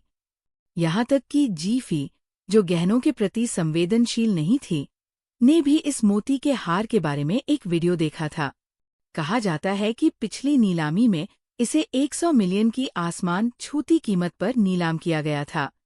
इस बार किन की माँ के आभूषण थोड़े घटिया थे। किन परिवार को तुरंत पछतावा हुआ। उन्होंने खुद को दोषी ठहराया कि वे इस तरह की विलासितापूर्ण वस्तुओं की नीलामी में भाग क्यों नहीं लेते। आखिरकार उन्हें वास्तव में इसमें कोई दिलचस्पी नहीं थी। वे एक परिवार के रूप में अपने काम खुद करना पसंद करते थे। बहुत दिनों बाद मिले। अभिवादन करते समय दूसरे पक्ष ने स्पष्ट रूप से किन की माँ के हार को देखा। उसके मुंह के कोने आसमान की ओर मुड़े हुए थे। स्पष्ट रूप से वो खुद से बहुत प्रसन्न थी। किन की माँ खड़ी हो गई, अभी भी शालीन और उचित व्यवहार में थी। अपने आसपास के परिवार की निराशा को महसूस करते हुए किन की माँ मुस्कुराई और बोली, ओह हाँ, ये पहली बार है जब हम तुम्हारे तलाक के बाद मिले हैं। वाह, तुम्हारा मोती का हार वाकई बहुत सुंदर है। क्या तुम्हें ये तलाक के समझौते में मिला था? मेहमान का चेहरा विकृत हो गया। किन परिवार ने आश्चर्य से किन की माँ को देखा। जीफी, किसने कहा कि मेरी किन की माँ लड़ाई में नहीं जीत सकती?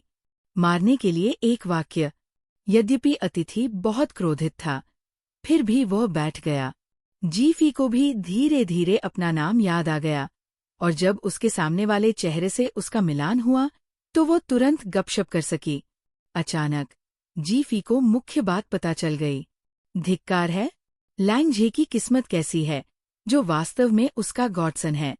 पूरी जिंदगी महिलाओं पर निर्भर रहा। सब हैरान थे, क्या वाकई ऐसा रिश्ता था? उन्होंने देखा कि दूसरी पार्टी पहले से ही अपने संयम को पुनः प्राप्त कर चुकी थी। मुस्कुराते हुए उसने अपनी गर्दन पर मोती के हार को छुआ, आत्तन दिखावा करते हुए। फिर कहा, वैसे मैं इस बार अपने गॉडसन लैंगझे के मामले के लिए आई हूँ। मुझे उम्मीद है कि आपकी अगली प्रतियोगिता में आप सन मैन को मनोरंजन उद्योग से बाहर निकालने का एक तरीका खोज सकते हैं। आखिरी व्यक्ति जिसने ऐसा ही अनुरोध किया था।